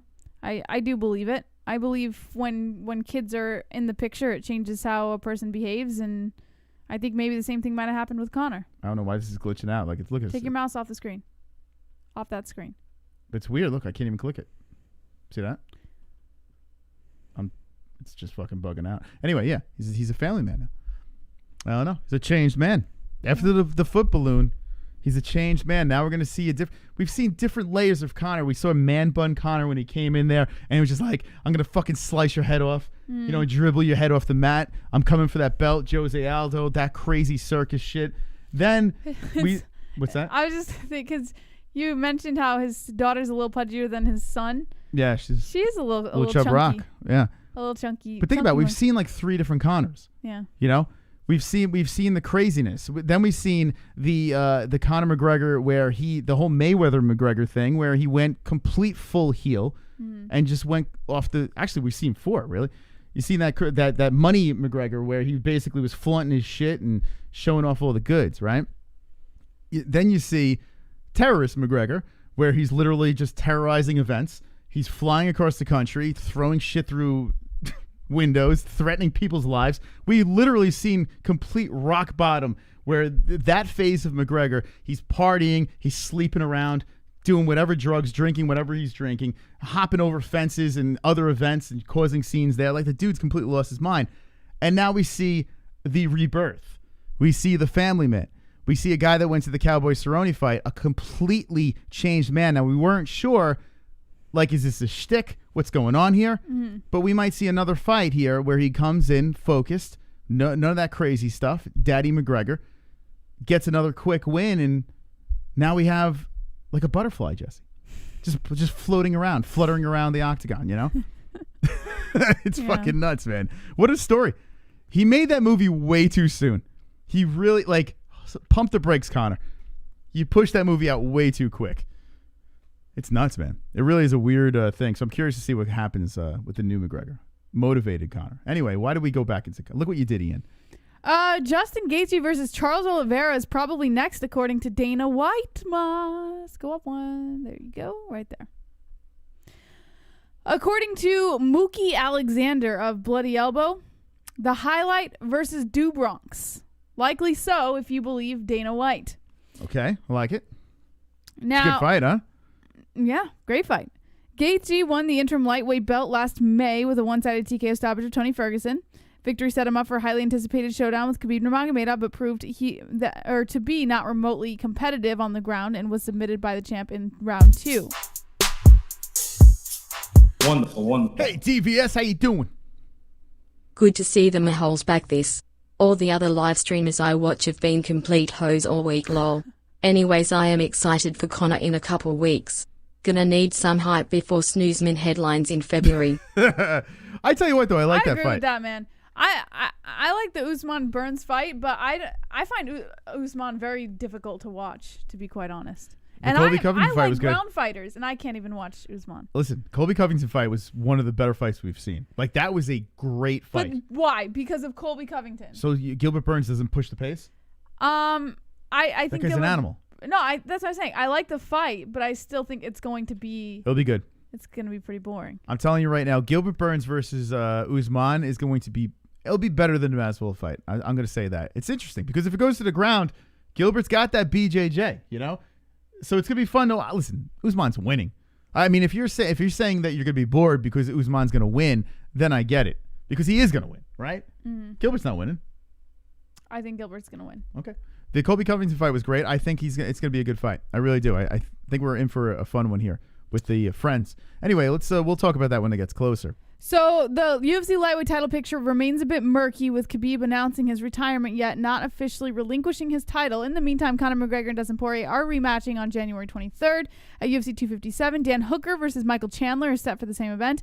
And now we could get Gaethje versus Oliveira. Now, I do want to point out that they're doing Justin real dirty. That when they said that the lightweight title picture remains a bit murky, I don't know who the source was that you were watching, Moss, but he did turn something on. And on YouTube, it was a news source, and basically said that the UFC had released that they are putting Conor Poirier for the lightweight title. We don't know if that. I don't think that's happening, to be honest. Now the source did release a screenshot of a DM, but where is that? It could have easily been photoshopped. There is a screenshot floating around of the UFC, which is it's kind of weird. But a DM by the UFC's Twitter. There's no story on that. No, it was just that one thing that you found. Yeah, there's something going around that there was a UFC bot that sent out DMs to subscription holders or something. UFC fans on Twitter. That it's going to be for the lightweight belt, right? And there's no confirmation of this, that Khabib is officially vacating, even though he says he is. The dinner still has to happen. When is the Khabib Dana dinner? When is that happening? I don't know. I thought that was supposed to happen already. When are they gonna break bread? Yeah, I don't fucking know what's going on. That's how we know. Every time what's I next. hear about it, it's like, oh, it'll happen in a couple weeks, and then a couple weeks comes and there's still no. It's like, oh, it'll be in a couple more weeks. I don't know. All right. Well, we'll see. I don't know. I wouldn't be surprised if 1, 2, 3 is when the fight's happening, right? What? I don't have my phone. It's over there. The McGregor versus Poirier. 1, 2, 3, right? 1, 2, 3. Yeah. What do you mean by that? When's the date? 1, 2, 3. Is that the date? Yeah, 1, 2, 3. Because that's how quick it's gonna be. 1, 2, 3. Yeah, 1, right? 2, 3. Yeah, so it's got. So when 1, 2, 3 rolls around and Fight Week happens, and they want to sell some more pay-per-views, they might throw a little. They might tickle us. They might tickle us and say, "Hey, it's gonna be for a belt. You might want to watch." By the way, lightweight title's been vacated. It might be, because I don't know when this dinner is gonna happen, or maybe that might be dropped during Kattar versus Holloway on ABC. Now think about that. When Kattar versus Holloway, promo, you're saying? Yes. I think Kattar Holloway, if they're going to drop any big news, it would be on ABC in front of a lot of eyes. Oh, hey, by the way, it's going to be for the belt. Yeah, why else would they put it on ESPN and on a network again right before Conor fight? Yeah, there's something up their sleeve. I have a feeling that might be the case. Dana's probably going to try to talk Khabib into coming back. If he says no, which Khabib says he's going to say no, then the belt might be up for grabs. Yeah. Which would be crazy. Let's say hello to the chat room and make sure you give this a like. 176 people. Wonderful, wonderful. Wonderful, wonderful. You know what would be savage? If another promotion streams their fight at the same time, UFC bot snipes illegal streamers. Hear me, PFL? Bare knuckle? Bitcoin 37,500. So who's the a-hole? Wow, it went up, huh? Maybe Khabib will come back for Ally Quinta. That's a big win for the precious record.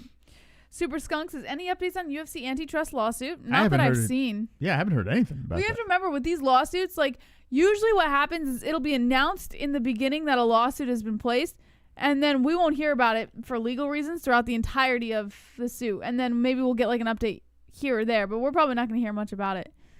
Dude Chronic says, ABC Sports is Saturday afternoon. Cole Vic, I remember one Bitcoin was $19K last summer. I hope you guys make money off that Bitcoin. I have not dabbled into that. I have a friend that is in it. And I hope you guys make some cash. I don't. It's like reading another language. I don't know what I'm looking at, so I'm like, okay, I'm out. Khabib is lame and overrated, and and all his fights other than the Conor one were boring. And why are you saying that? Because Conor was in the fight, right? This kind of goes back to and it kind of sucks that you have to say the same thing about Usman, really, if you think about it, because anyone who can't appreciate a ground game, we know that Khabib's not boring. He's had instances leading up to the belt where you can make arguments, but I mean, Jesus, he might be one of the few grounded fighters who it's just crazy. Are fun to watch. There's no way you believe it. I think the concept of forever money, as Conor puts it, changed him for the better. He could chase Khabib and get another 10 mil, but he realizes now that he doesn't have to. And he can build a relationship with his kids, only fighting when he wants to. Mm-hmm. There you go. Thank you, Ian. You are wonderful, wonderful. Wonderful, wonderful. I have a question. That. Yes. Do you think part of the reason that Conor McGregor might have cleaned himself up a little bit is because he realized that his son is getting a little older and might be easier for him to understand things he sees on the internet? No, I think... And maybe he's afraid his son is going to see some of the shit that he's done online. And he doesn't want his son to fall into that same path? I'm sure that's one of the reasons. But listen, he hit rock bottom. He had everything. He got it young. Everything that... Could you imagine? He predicted all this bullshit. And it all happened. Everything happened exactly like it said it would happen, right? And then he makes all this money. He's fighting Floyd Mayweather. Circus shit's going on. The dude's got more money than God. I think deep down he is a good person. But listen, when you're young... And when you have cash, there's a chance you're going to make some stupid decisions. And now some people out there, I know there's a lot of righteous people out there that are like, I would never do that if I made that money. But you don't know until you have it. And how do you know? You don't have his money. You know what I'm saying? It's so hard for me to criticize anyone that has, Justin Bieber, when he was going through all his stupid shit. I'm not a Justin Bieber fan. In fact, I think he's the most annoying thing that ever came out of Canada. But I understand why you act like a fucking knucklehead. I get it, man. Like, when I was young, I was a fucking asshole. And if I had a lot of money, if I had, like, private jets and shit, God knows what I'd be doing. God knows. I started the channel at 39 years old. There's a reason for that. You may not realize I'm a hell of a lot more civilized right now than when I was younger. When I was younger, I was a nut. Immature. He was extremely immature, well into his late 30s. And I think that's what happened. I really do. I think he finally hit rock bottom. He had some people out there have to hit rock bottom. Conor hit it, and luckily he has the right people around him that were able to pull him up, put him in the right track. And if everything goes as planned, some people don't have that though. Some people have to figure it out for themselves. Well, some people do, and they just don't. They don't figure it out. You know, like they just keep on making the same mistakes. And maybe Conor makes mistakes again. It's possible. You never know. But from what it looks like he's got his shit together. We'll see what happens. But I don't understand why we have to shit on people for making mistakes. If you never started this, right, Moss, and you had the money that Conor had at this age, 43, would you have done the same things that Conor has done at 43 years old?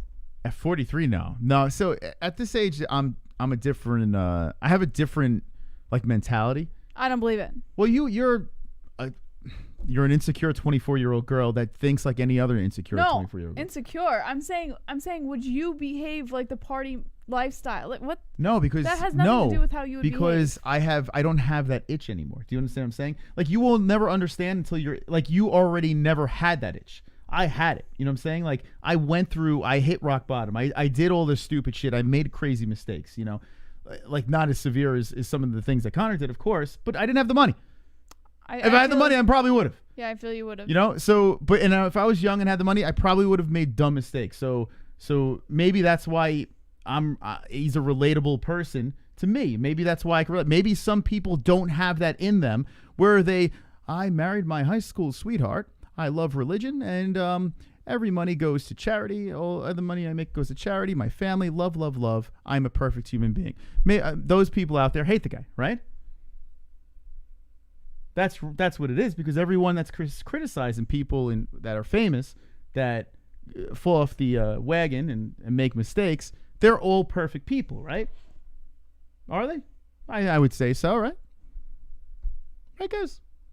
Is that how it works? The people that cast stones they're perfect. No? I don't know. I think they are, right? They have to be. Because why would they be so critical? Well, sometimes people cast stones because they think they know how they would have behaved, but you know what I mean? Like they're confident in knowing how they would have behaved. You know what it is? I tell you what. If you're lucky enough to hit your 40s, it's a great age. Being a guy, at least. For a girl, you're fucked. Because when you're a girl and you're 40, everything's gone.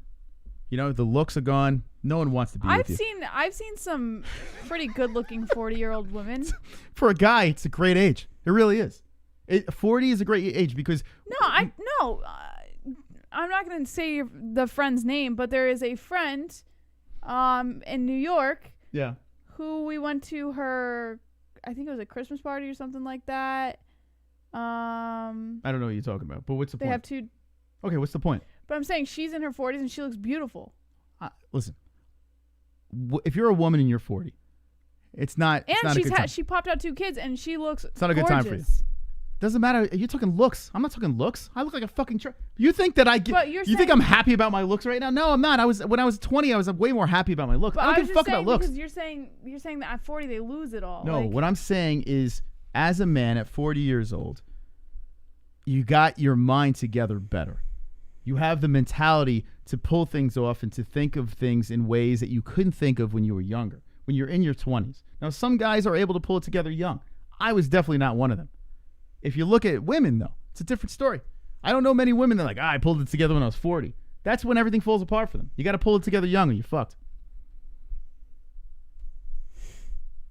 Okay. I'm kidding about the lady. I can't speak on the lady part because I'm not a woman. I can only speak on the male part. So I could just make a joke about women. But anyway, for God's sakes, poor women out there. To my ladies out there, I love you. This all started because we were talking about Conor's behavior, for the record. Yeah. So what it comes down to is good for him. He picked it back up. You know. Now Mike Perry, Hopefully he could pull it together. Mike Perry's in a way different situation. Yeah, because his days know. are numbered as a UFC fighter. You know? I think Mike Perry does some of the stuff he does for attention though too. But what is so here's the thing. It's only going to get worse for Mike Perry. He needs to figure it out now. Like, it's time. He's got the baby. He's a dad, you know? It's time to figure shit out. You can't be slicing your ankles open on glass doors anymore. You can't do that. You know? So Mike Perry's got to pull his head out of his ass quickly, because here's the deal. Like, you're not going to be a champion. That's out the window. How is it? What's life after fighting for Mike Perry? Yeah. Is he going to be a prize fighter? Is he going to go to like BKFC or some of these other organizations and try to, you know, rejuvenate himself? I don't know. Maybe his son is going to change him. Like, it's going to change. Maybe he'll just get a regular 9 to 5. Yeah, you can say maybe, but what's going to happen to Mike Perry? What do you think? What's your prediction? That's what I was just saying. What's your prediction? Perhaps he just gets a regular 9 to 5. He just leaves fighting altogether. So you think the path to him having a clear mind, now that he just had a baby, and congratulations for having a kid. That's great. That's great news. Himself up. So you think he's going to clean himself up, but fighting is probably not going to help him out. Well, I think if he loves Latory as much as he claims he does. What kind of 9 to 5 can Mike Perry do? Was he going to flip burgers? Like, what is Mike Perry going to do? Yeah, I don't know. This guy's a fighter. So is he screwed or not? I don't think he's screwed. It would be difficult for him, but I don't know. Maybe he doesn't leave. Maybe he doesn't leave MMA. I can't predict. I don't know. I feel for Mike, man. At least you can see with Conor, he's got the money, so he can retire and kind of say, okay, let's stop this. This is just hectic. I can't do this. You know, I got my proper 12. I got this. What does Mike Perry have? I mean, the dude, he could be. Isn't he like in tax trouble and shit? And is he in tax trouble? Yeah, he was complaining about taxes and all that stuff. Like, what's the future for Perry, man? Like, I feel bad for guys like him. Like, he's a guy I worry about. Mm-hmm. Yeah. What's the game plan? I wish Mike Perry wasn't like so in his head. Like, I wish I could have him on and say, hey, all right, Mike, what are we doing here? What's the game plan? Like, I understand. Yeah, you know, you want to make some money. You know, I'm sure you want to get, you know, put yourself in place to try to win a belt or whatever. I get that. But what's going on here? It doesn't seem like a promising future. Maybe he'll be a banker. Yeah, maybe. Sit right? behind a desk. No, I don't know. Uber driver. Who knows? All right. Good luck, Mike Perry. Next. Okay. Oh, but let's just talk about this Gaethje and Oliveira. Don't you think the UFC's doing Gaethje dirty here? Well, they're doing him dirty. That's messed yeah, up. I mean, he clearly can't fight well against ground opponents, so. Yeah. Hey, I don't like to wrestle. It makes me tired. So let's fight Charles Oliveira. Like. Well, they're just trying to move Oliveira up, really. He's not a wrestler, right? So that's good. They're just trying to move Oliveira up. Oh wait, he's jiu-jitsu. Shit. That's pretty rough, man. You love Gaethje. You're a big Gaethje fan. Love him. I think Gaethje's a lot. You know, listen, we can't judge him on his last fight. He fought Khabib, for God's sakes. But and look what he did to Tony Ferguson, right? So. Yeah. He was able to finish Tony. Well, Charles Oliveira didn't have 5 rounds to do it. If he did have 5 rounds, he probably would have finished him. Who wins this fight? Oliveira, of course. Yeah, there's no doubt in my mind. It kind of sucks to say that, unless Gaethje can kind of clip him. But even still, I don't know if I see Oliveira going down. Gaethje would have to clip him early on in the fight to get the win. So to be safe, I'm gonna say Oliveira. Okay. But I would love to see Gaethje clip him in the beginning. So you are jumping off the Gaethje chain. You were picking him against everybody. Never. Right? I would never jump off the Gaethje. Well, I mean, you're picking Oliveira. Yeah. Logically, I think Oliveira would win. That doesn't mean I've jumped off the train. Well, you were very high. You were picking Gaethje no matter what. Unless he hit Khabib, you were Gaethje. He's winning every fight. Why is he not beating him? Do I want Gaethje to win? Absolutely. But I also had to be logical with my picks in order to win Gold Milk this year. Gaethje could clip him. But yeah, I got Oliveira as well. I hope Gaethje wins. I hope Gaethje clips him in the beginning and can maybe knock him down, but I just think it's going to be too much for him. A lot of Oliveiras in the chat, too. Yeah. Anyone think Gaethje can get it done in the chat? Or will, not can, will. Gaethje to 170 to fight Usman. If Gaethje has wrestling, then we will see it. Judging him against Khabib isn't fair. Nobody beats Khabib, says Brandon Lewis. Heavy Microgrow says it's going to be a Khabib-Justin repeat. Calming down. Oliveira will submit him, says Uncle Champ. And no. Singh says Oliveira will grapple the fuck out of him. Eric Melton, yes. And no. Two joints, no. Aquatics, oh yeah, he's going to sleep him. Joe B, nope. Okay, so I need Gaethje to win this fight. Why? Because I'm a Conor fan.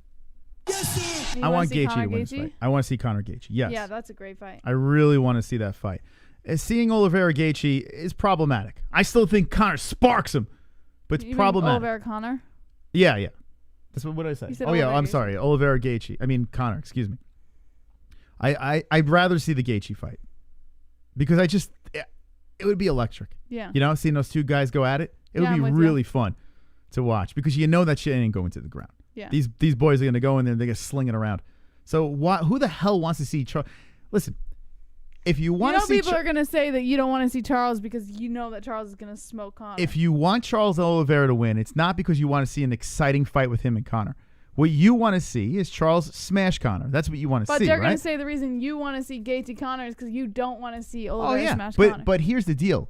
As a matchup, right? As a matchup between the two.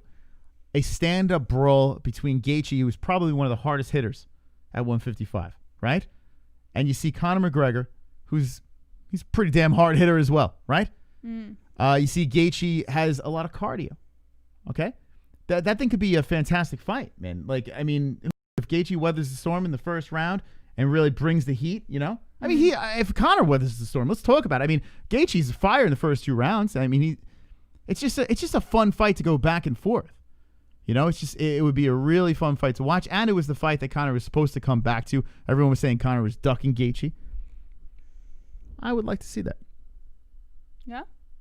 But I think Oliveira gets the job done. Poor Justin Gaethje. If he goes in there and just smokes him quickly, that'd be fantastic. Yeah. You never know. Never know. Dana White is not in favor of open scoring, saying it could lead to a lot of bad third rounds. Okay, this open scoring thing. Refresh my memory. I know we spoke about this before. How does this work? Okay. Over the past couple of years, there has been renewed interest in the introduction of open scoring to MMA, which allowed fighters and their teams to know what the scorecards look like between rounds and then adjust their strategies accordingly. Now, no good. Invicta has gone as far as to introduce the concept on a few recent cards in Kansas City. No good. With the corners having a choice of whether they want the information or not. On the one hand, knowing the score could motivate a fighter to be more aggressive in the final round if they see that they're down against or even with their opponent. On the other hand, a fighter up on the cards may decide to play it as safe as possible in the final round and deprive the fans of late drama. Speaking to the UFC on ESPN's Laura Sanko on an ESPN Plus virtual Q&A on Tuesday, Dana White expressed the latter viewpoint. He said, if a guy knows that he's up 2 rounds and you're a professional fighter, you hit the brakes. Yeah, you can absolutely stay away from a guy for an entire round and make the fight completely horrible. If you already know you've got 2 rounds in the bag, guarantee if you saw your score up there, all you have to do is stay away from that guy for the next 5 minutes. That makes for a lot of bad third rounds. Yeah, think about this, right? So, and people would argue the counter would be, well, if you want the bonus, you got to get the finish, right? No, if you get rocked early, but you're winning the fight, but you got cracked with a shot and you're like, wait, I don't want to get hit with that again. Yeah. You skip around that cage and you avoid any action you can, or you just grind on them or stomp the foot. Yeah, I'm with Dana White on this. He said, when we do fights, I have an idea of who I think won or lost or whatever, but when I'm standing there with the belt, I don't know what Bruce Buffer is going to say. He doesn't tell me anything. The judges tell him, the commission do their thing, they tell him, and I'm standing there waiting to hear too. So I'm just as blown away as the fans are. And I agree with you. It completely takes away the anticipation of who won the fight. Never leave it in the hands of the judges. For now, he is content to maintain the status quo. He's pretty vocal as anyone when it comes to voicing his displeasure over a verdict, but doesn't expect him to lobby for open scoring anytime soon. Think about this. Before Bruce Buffer even gets a chance, like you were saying, even gets a chance to announce the winner, empty crowd. Right? If the crowd is just disappointed knowing how the scoring has gone, and you just hear the boos of the crowd just constantly going, and then just emptying of the seats. Yeah. And by the time Bruce, I mean, there's no crowd now, so it doesn't really matter. There's no but anticipation. When crowd comes back and you just see an empty crowd, because that's what would happen. Yeah. You know, people would just leave the building and because they know the outcome. Like, or if a fighter's up, you know, for 4 rounds to none going into the 5th round. Yeah, you could say, well, I want to see what happens. Maybe there's a comeback, but it's complete domination. Yeah. People are just going to leave the building, try to get out of the parking lot quicker.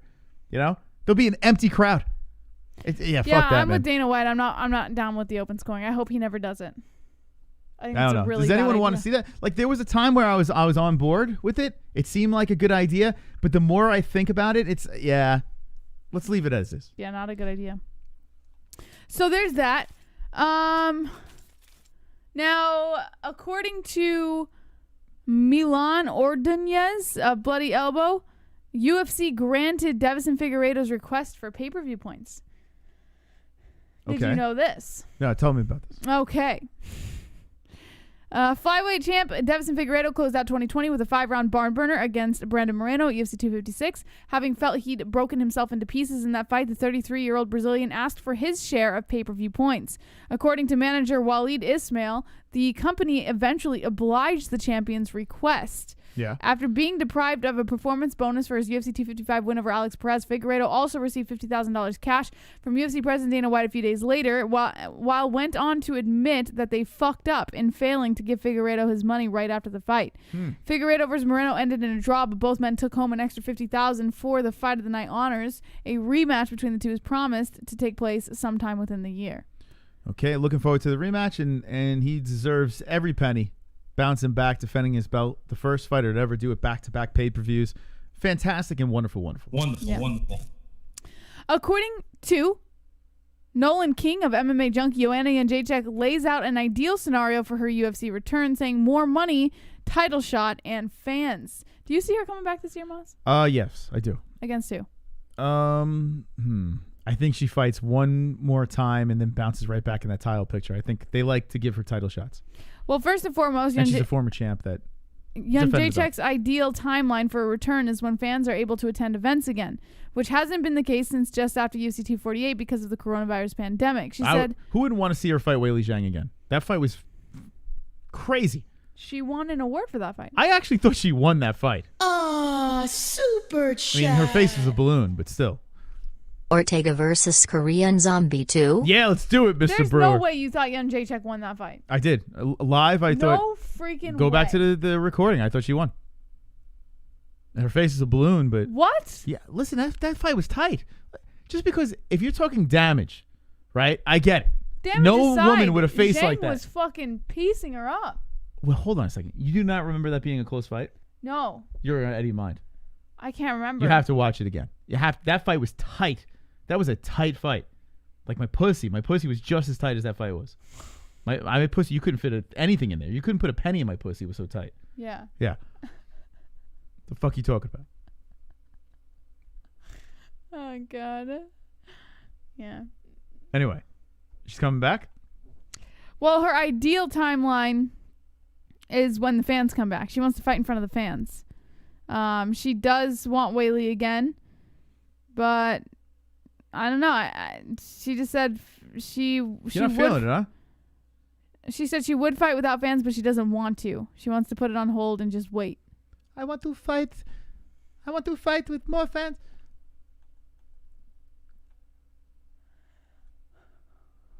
That's not a good picture. Yeah. No, I need a better picture of Joanna. That's the best picture, huh? We can get of her? Yes, sir. All right, my mouth's not going on her face. I was gonna jump down the whole vortex, but we don't have a good. I mean, I could probably do it here, Jess. What do you think? It's up to you. What do you think, guys? Should I do it? Okay. That's the wrong mouth.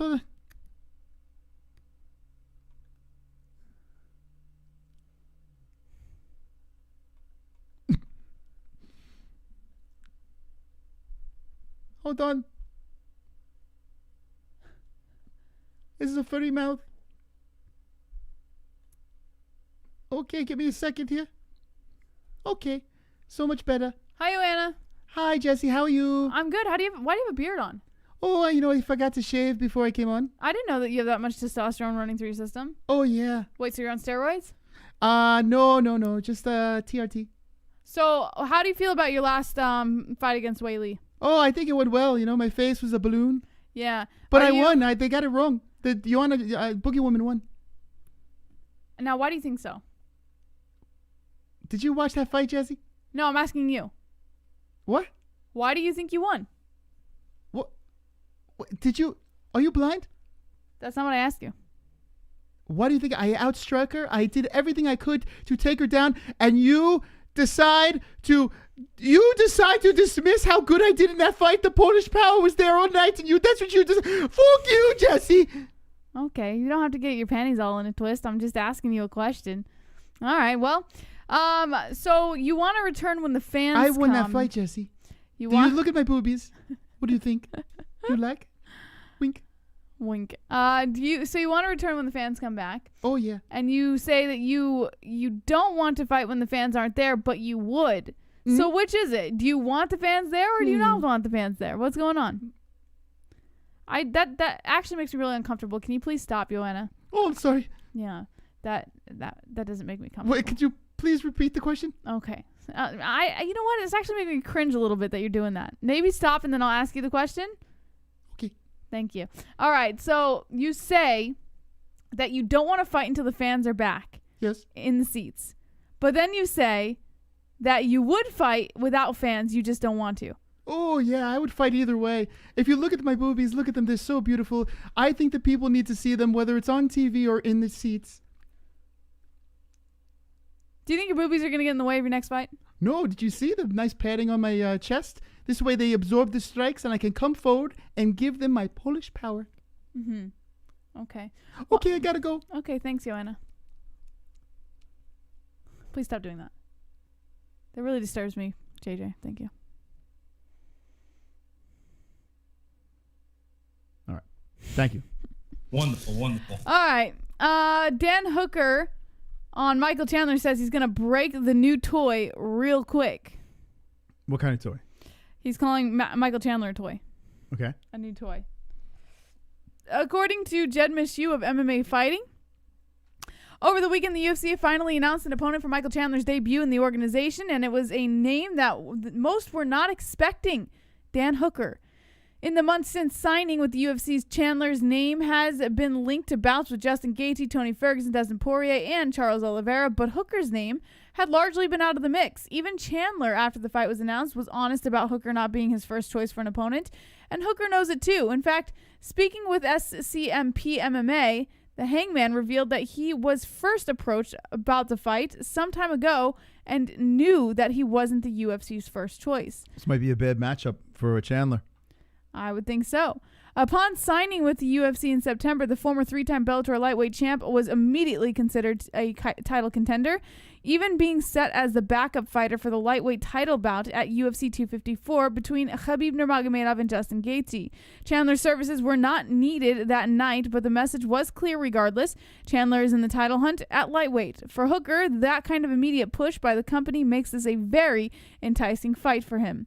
Hooker is currently the 6th-ranked lightweight contender and coming off a loss to Poirier in a Fight of the Year contender. Given the depth of talent at lightweight, that still puts him out of the title conversation at the moment. However, that's their major benefit to facing Chandler. Hooker believes a win over Iron Mike gets him back to in the picture. Hooker and Chandler will serve as the co-main event at UFC 257, which is headlined by a lightweight rematch between Conor McGregor and Dustin Poirier. UFC 257 takes place January 23rd on Fight Island in Abu Dhabi. Wrestler that can knock you out. How do you think this man can do against a guy like that? I hope he knocks Chandler the fuck out. From the East Coast, Ally Quinta. How about that fight? We think about that fight, right? Looked pretty good against Al. This might be a very... What the... Oh, my God. Hold on a second. Joe B! 1, 2, 1, 2, 1, 2, 3, 4. John Jones, crash the show. Yeah. John Jones, crash the show. John Jones, crash the show. John Jones, Yes. crash the show. John Jones, crash the show. John Jones, crash the show. John Jones, crash the show. John Jones, crash the show. Oh, my God. It's Joe B! Wow. Whoa.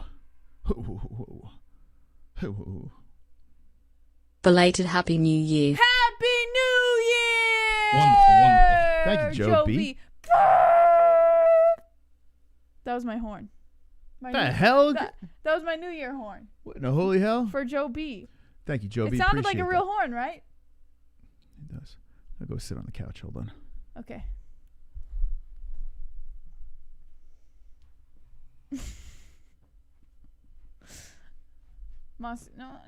Maybe scoot forward a little bit. No, you're on the rug. All right, hold on.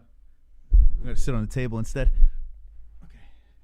Okay, there you go. Right there. Perfect. Ah, yes. How is it back there, Moss? Comfy?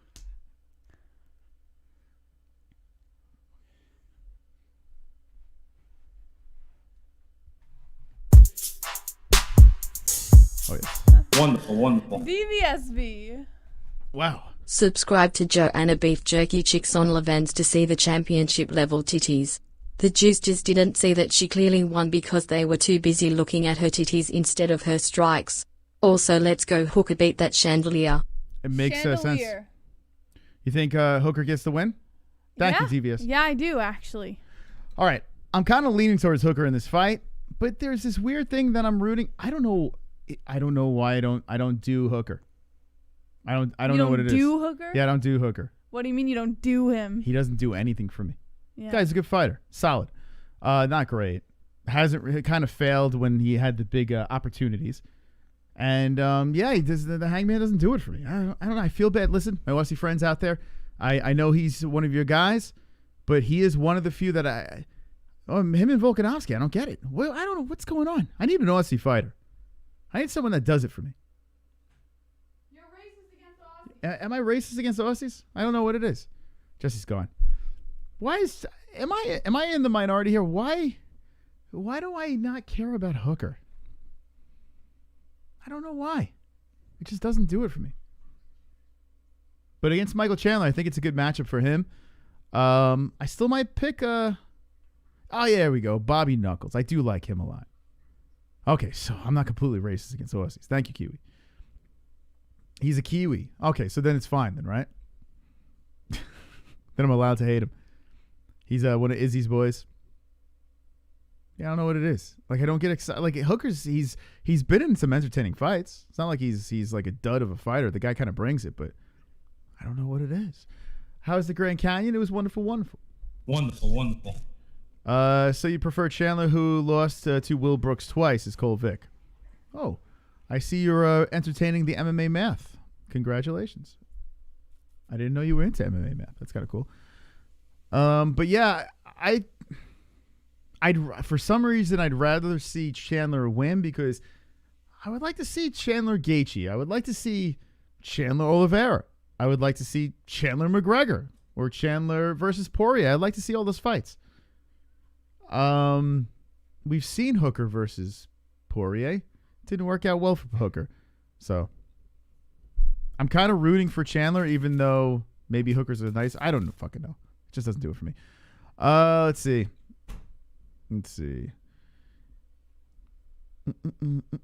He imagined having a Hooker for a champ. I'm just not into overhyped trash bags. Oh my goodness, that's harsh. MMA math good, but not all the time. No, I'm not completely dogging on MMA math. Like a lot of people, Moss has used it before. Yeah, I don't hate MMA math, but I have a feeling that some people out there that they like to use it when it's convenient for them. You know. Yeah. It's not like you can't say you can't say, oh, that doesn't work, or MMA math doesn't work, and then turn around and use it 2 days later. Chances are the trash bag man has used MMA math and has dogged it at the same time. I would probably put a lot of money on that, but just a hunch. Chandler versus Greg Hardy. What the hell? Would you like a champ Chandler? Not quite the champ. I would like to see him fight some of the top guys, but I don't. It would be interesting. The answer is no. No, we don't want a champ Chandler. No. Well, what if this happens, Joe? What if Michael Chandler, right, does become the champ like Eddie Alvarez? By the way, didn't Eddie lose his first fight when he came to the UFC? Who did he fight? Cerrone? That's a good question. Tap it up, Moss. I think Eddie Alvarez lost his first fight in the UFC and then becomes a champ. Taps it up. If Chandler loses his fight, they're going to do the exact same thing to him. Yeah, with Cerrone. Okay. So I have to look it up. Thank you. Yeah, so if Eddie Alvarez, right? I mean, if Michael Chandler loses his fight to Hooker. You know what's going to happen, right? I told you he's a trash bag. He's overrated, just like everyone did to Eddie Alvarez. And what happens? The guy wins a belt, you know? So what happens here? Michael Chandler, gets through the gauntlet, gets a belt, say, right? Does Eddie Alvarez, finish up his contract, comes back, and then dances again with him? Does it for, the fourth time? Yes. You're just saying yes for the hell of it. I don't know, I'm just making up bullshit. That's never going to happen, but that would be interesting. Anyway, Michael Chandler winning a UFC belt. If a gun to my head, I would probably say no.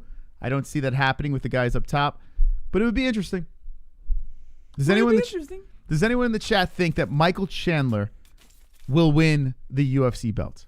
If Chandler wins, it will be by submission, says Uncle Champ. Kiwi says, yep, every organization. He loses his first. DVSV says, no!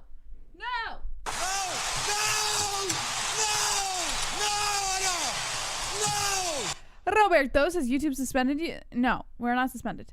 Uncle Champ says, no! DVSV says, Conor too big of a wall. Incognito Picogram, the Maple Leafs win the Stanley Cup first. You know that's not happening. COSTA, why? They're not going to win. Who's the Maple Leafs? Before Chandler wins the belt? Are they a bad team, Maple Leafs? Oh, they're terrible. Terrible. No one likes the Maple Leafs. Are they your rivals? Not really. Oh. Original 6 team, though. A what? But come on. Original what? Original 6. What is that? I told you about the original 6 teams in hockey.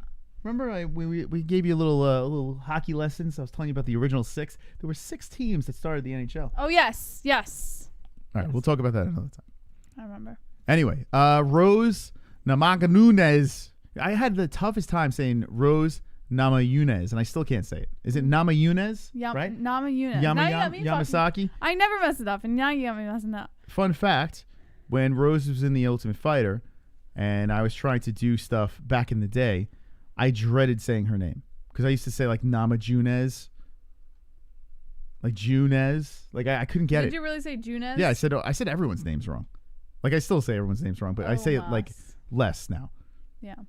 So Rose Namajunas is scouting Zhang Wei Li, and coach calls. Is it Junez? How do you say it? No.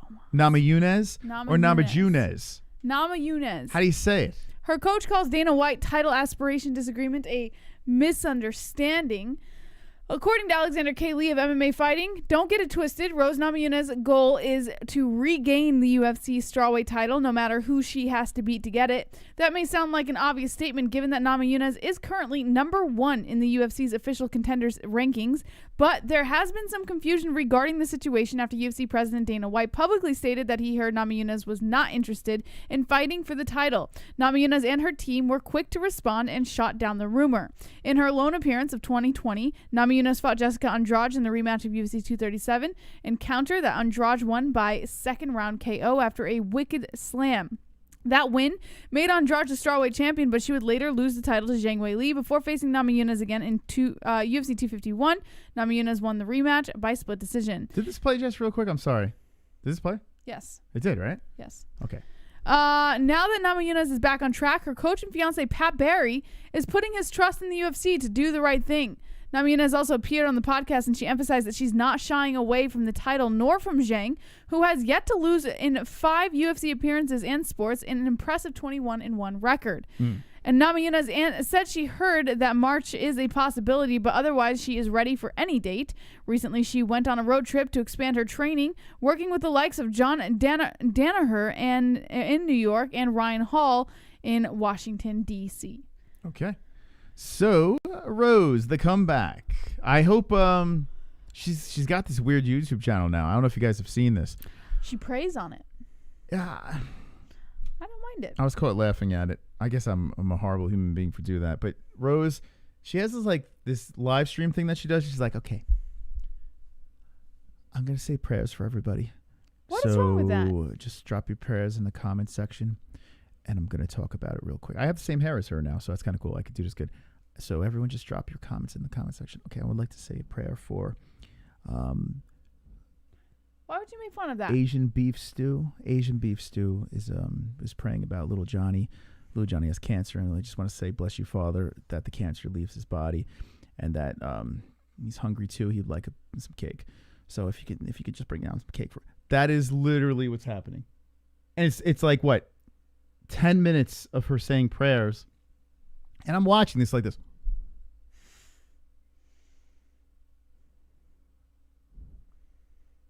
It's cool, I guess. I mean, there's an audience, right? But I don't know what the hell's going on. She's allowed to express her religious beliefs. That's fine. Completely threw me off, though. Like, I'm just sitting there like, all right. No, do I hit the like button? Do I unsubscribe? What do I do here? You know what I think it is, Moss? I think it's just out of your element, right? So I think it makes you a little uncomfortable to see it. It's not that you're like being an asshole or anything. No, I'm being an asshole. I think you're just uncomfortable. I think it makes you uncomfortable. I'm being an uncomfortable asshole. Like, I don't know what I'm watching. I'm sitting there like, why is she praying? Like, listen, it's fine. And I'm sure there's a good vibe behind it. Like, she's sending out.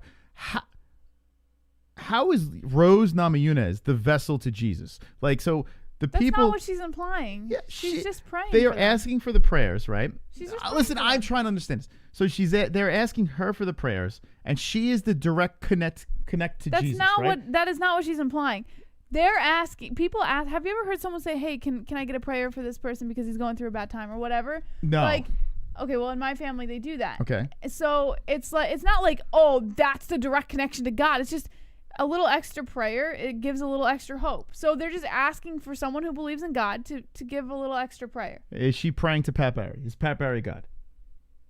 Like, is Pat Barry sitting in the room upstairs? You're so inappropriate. I don't understand. I'm trying to. What? It's okay to not understand, but don't bash it. Like, does Jesus like former champions, and has a little, love for the UFC? So we'll listen a little bit more to a UFC fighter than Susie Homekeeper.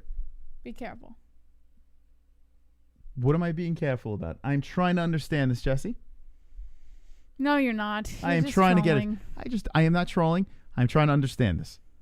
So Rose Namajunas, go subscribe to a YouTube channel, and she will say a prayer for you if you need it, because she is closer to God than you. That's not what she was implying. Oh, I think she's throwing in my face. She's just being kind and trying to make an extra prayer for people who Rose, need it. I'm going to cut out the middleman. Okay, I'm going to talk to the Lord myself, so I don't need to drop in your chat and ask you to pray for me.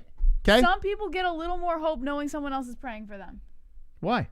It's just how it works. Well, if the people say, you're not everybody, Moss. Not everybody has to think the same way you do. Oh, I get it now. So you're saying when people go on Facebook and something tragic happens, they say, hey, please say a prayer for something that's happened that's negative, right? And then everyone goes in there and drops the little pray hands and says, I'm going to say a prayer for you, right? What Rose is doing is she's collecting super chat. No, she's not collecting. she's doing a live stream, and she's doing what they do in the comment section on a live YouTube video, right? Yeah. Okay. So she's just deciding. She's just saying an extra prayer for them. To share the prayer. Okay. Yes. All right, I got it now. Hit the like button, and I'll actually. You know what? Ask me. I'm gonna try this out in the chat. If you have something going on that you need a prayer, let me know in the chat, and I'm going to do my best. Rose Namajunas. Right now. Okay, let's see what the chat has. Send your prayers in immediately, and I will do it. I'm going to try to be a good human being and be wonderful. Wonderful. Okay. Oh, all right. Politics. Okay. Hold on a second. Oh, that's our subscribers. Okay. This is for. This makes me a little uncomfortable. This is for Alex Petherick. Lord, I want to pray for politics. Amen. Anything else in the chat? Let's see. Pray for me getting a big titty, over 50-year-old. So you want a woman 50 years of age with big titties. A Kolvik, okay. Lord, Kolvik wants a woman that's 50 years of age with big titties. Please help this young man. Amen. All right. Any more in the chat? Any more? Okay. Incognito Picogram wants first row tickets to hell. Okay. Lord, Incognito Picogram wants first row tickets to hell. And they're all sold out on StubHub. So can you pull some strings, please? Amen. All right. I tried it. Did that work, Jesse? Okay. All right. We'll move on. We'll move on, guys. I hope those come true. Wonderful, wonderful.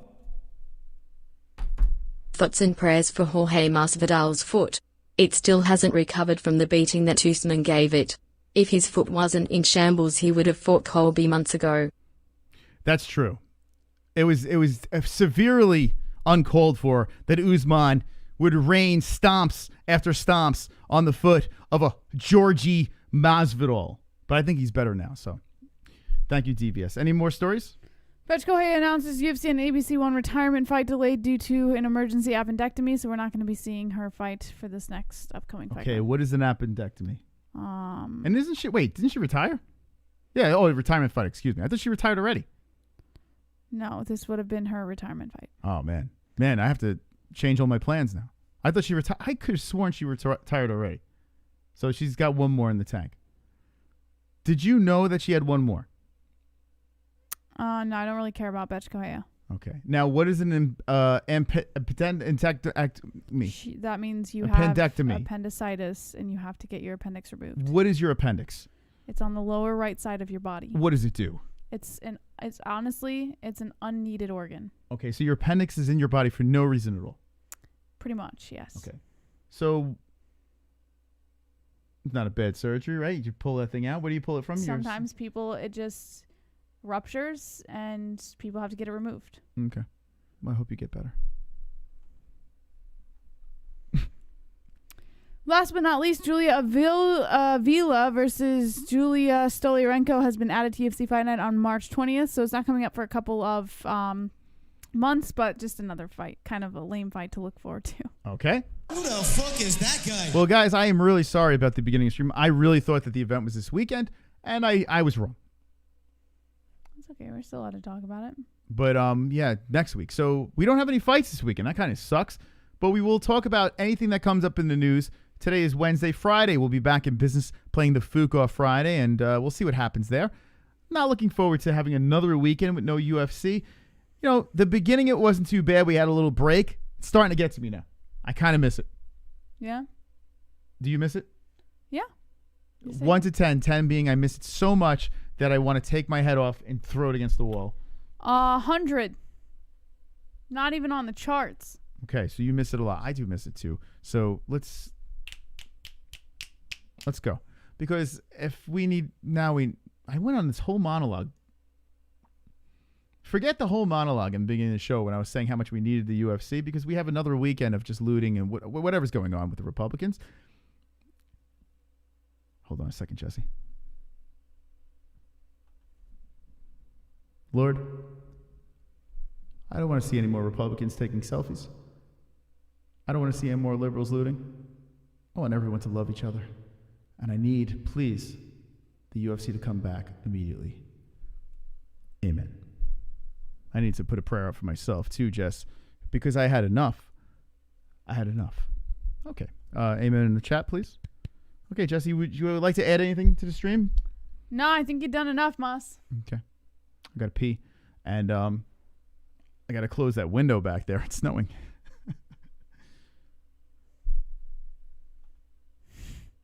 We'll be back again on Friday night at 10 p.m. Eastern Time. Oh, shit, the snow's in here now, Jesse. For Fook Off Friday. Make sure you guys are there to play the points game with us. And like Moss said, the fights are not this weekend. They are next weekend. So, yeah, just Friday. Tune in. 10 p.m. Eastern Time. Be there, be queer, and as always, don't be an a-hole. Be an MMA-hole. Yeah!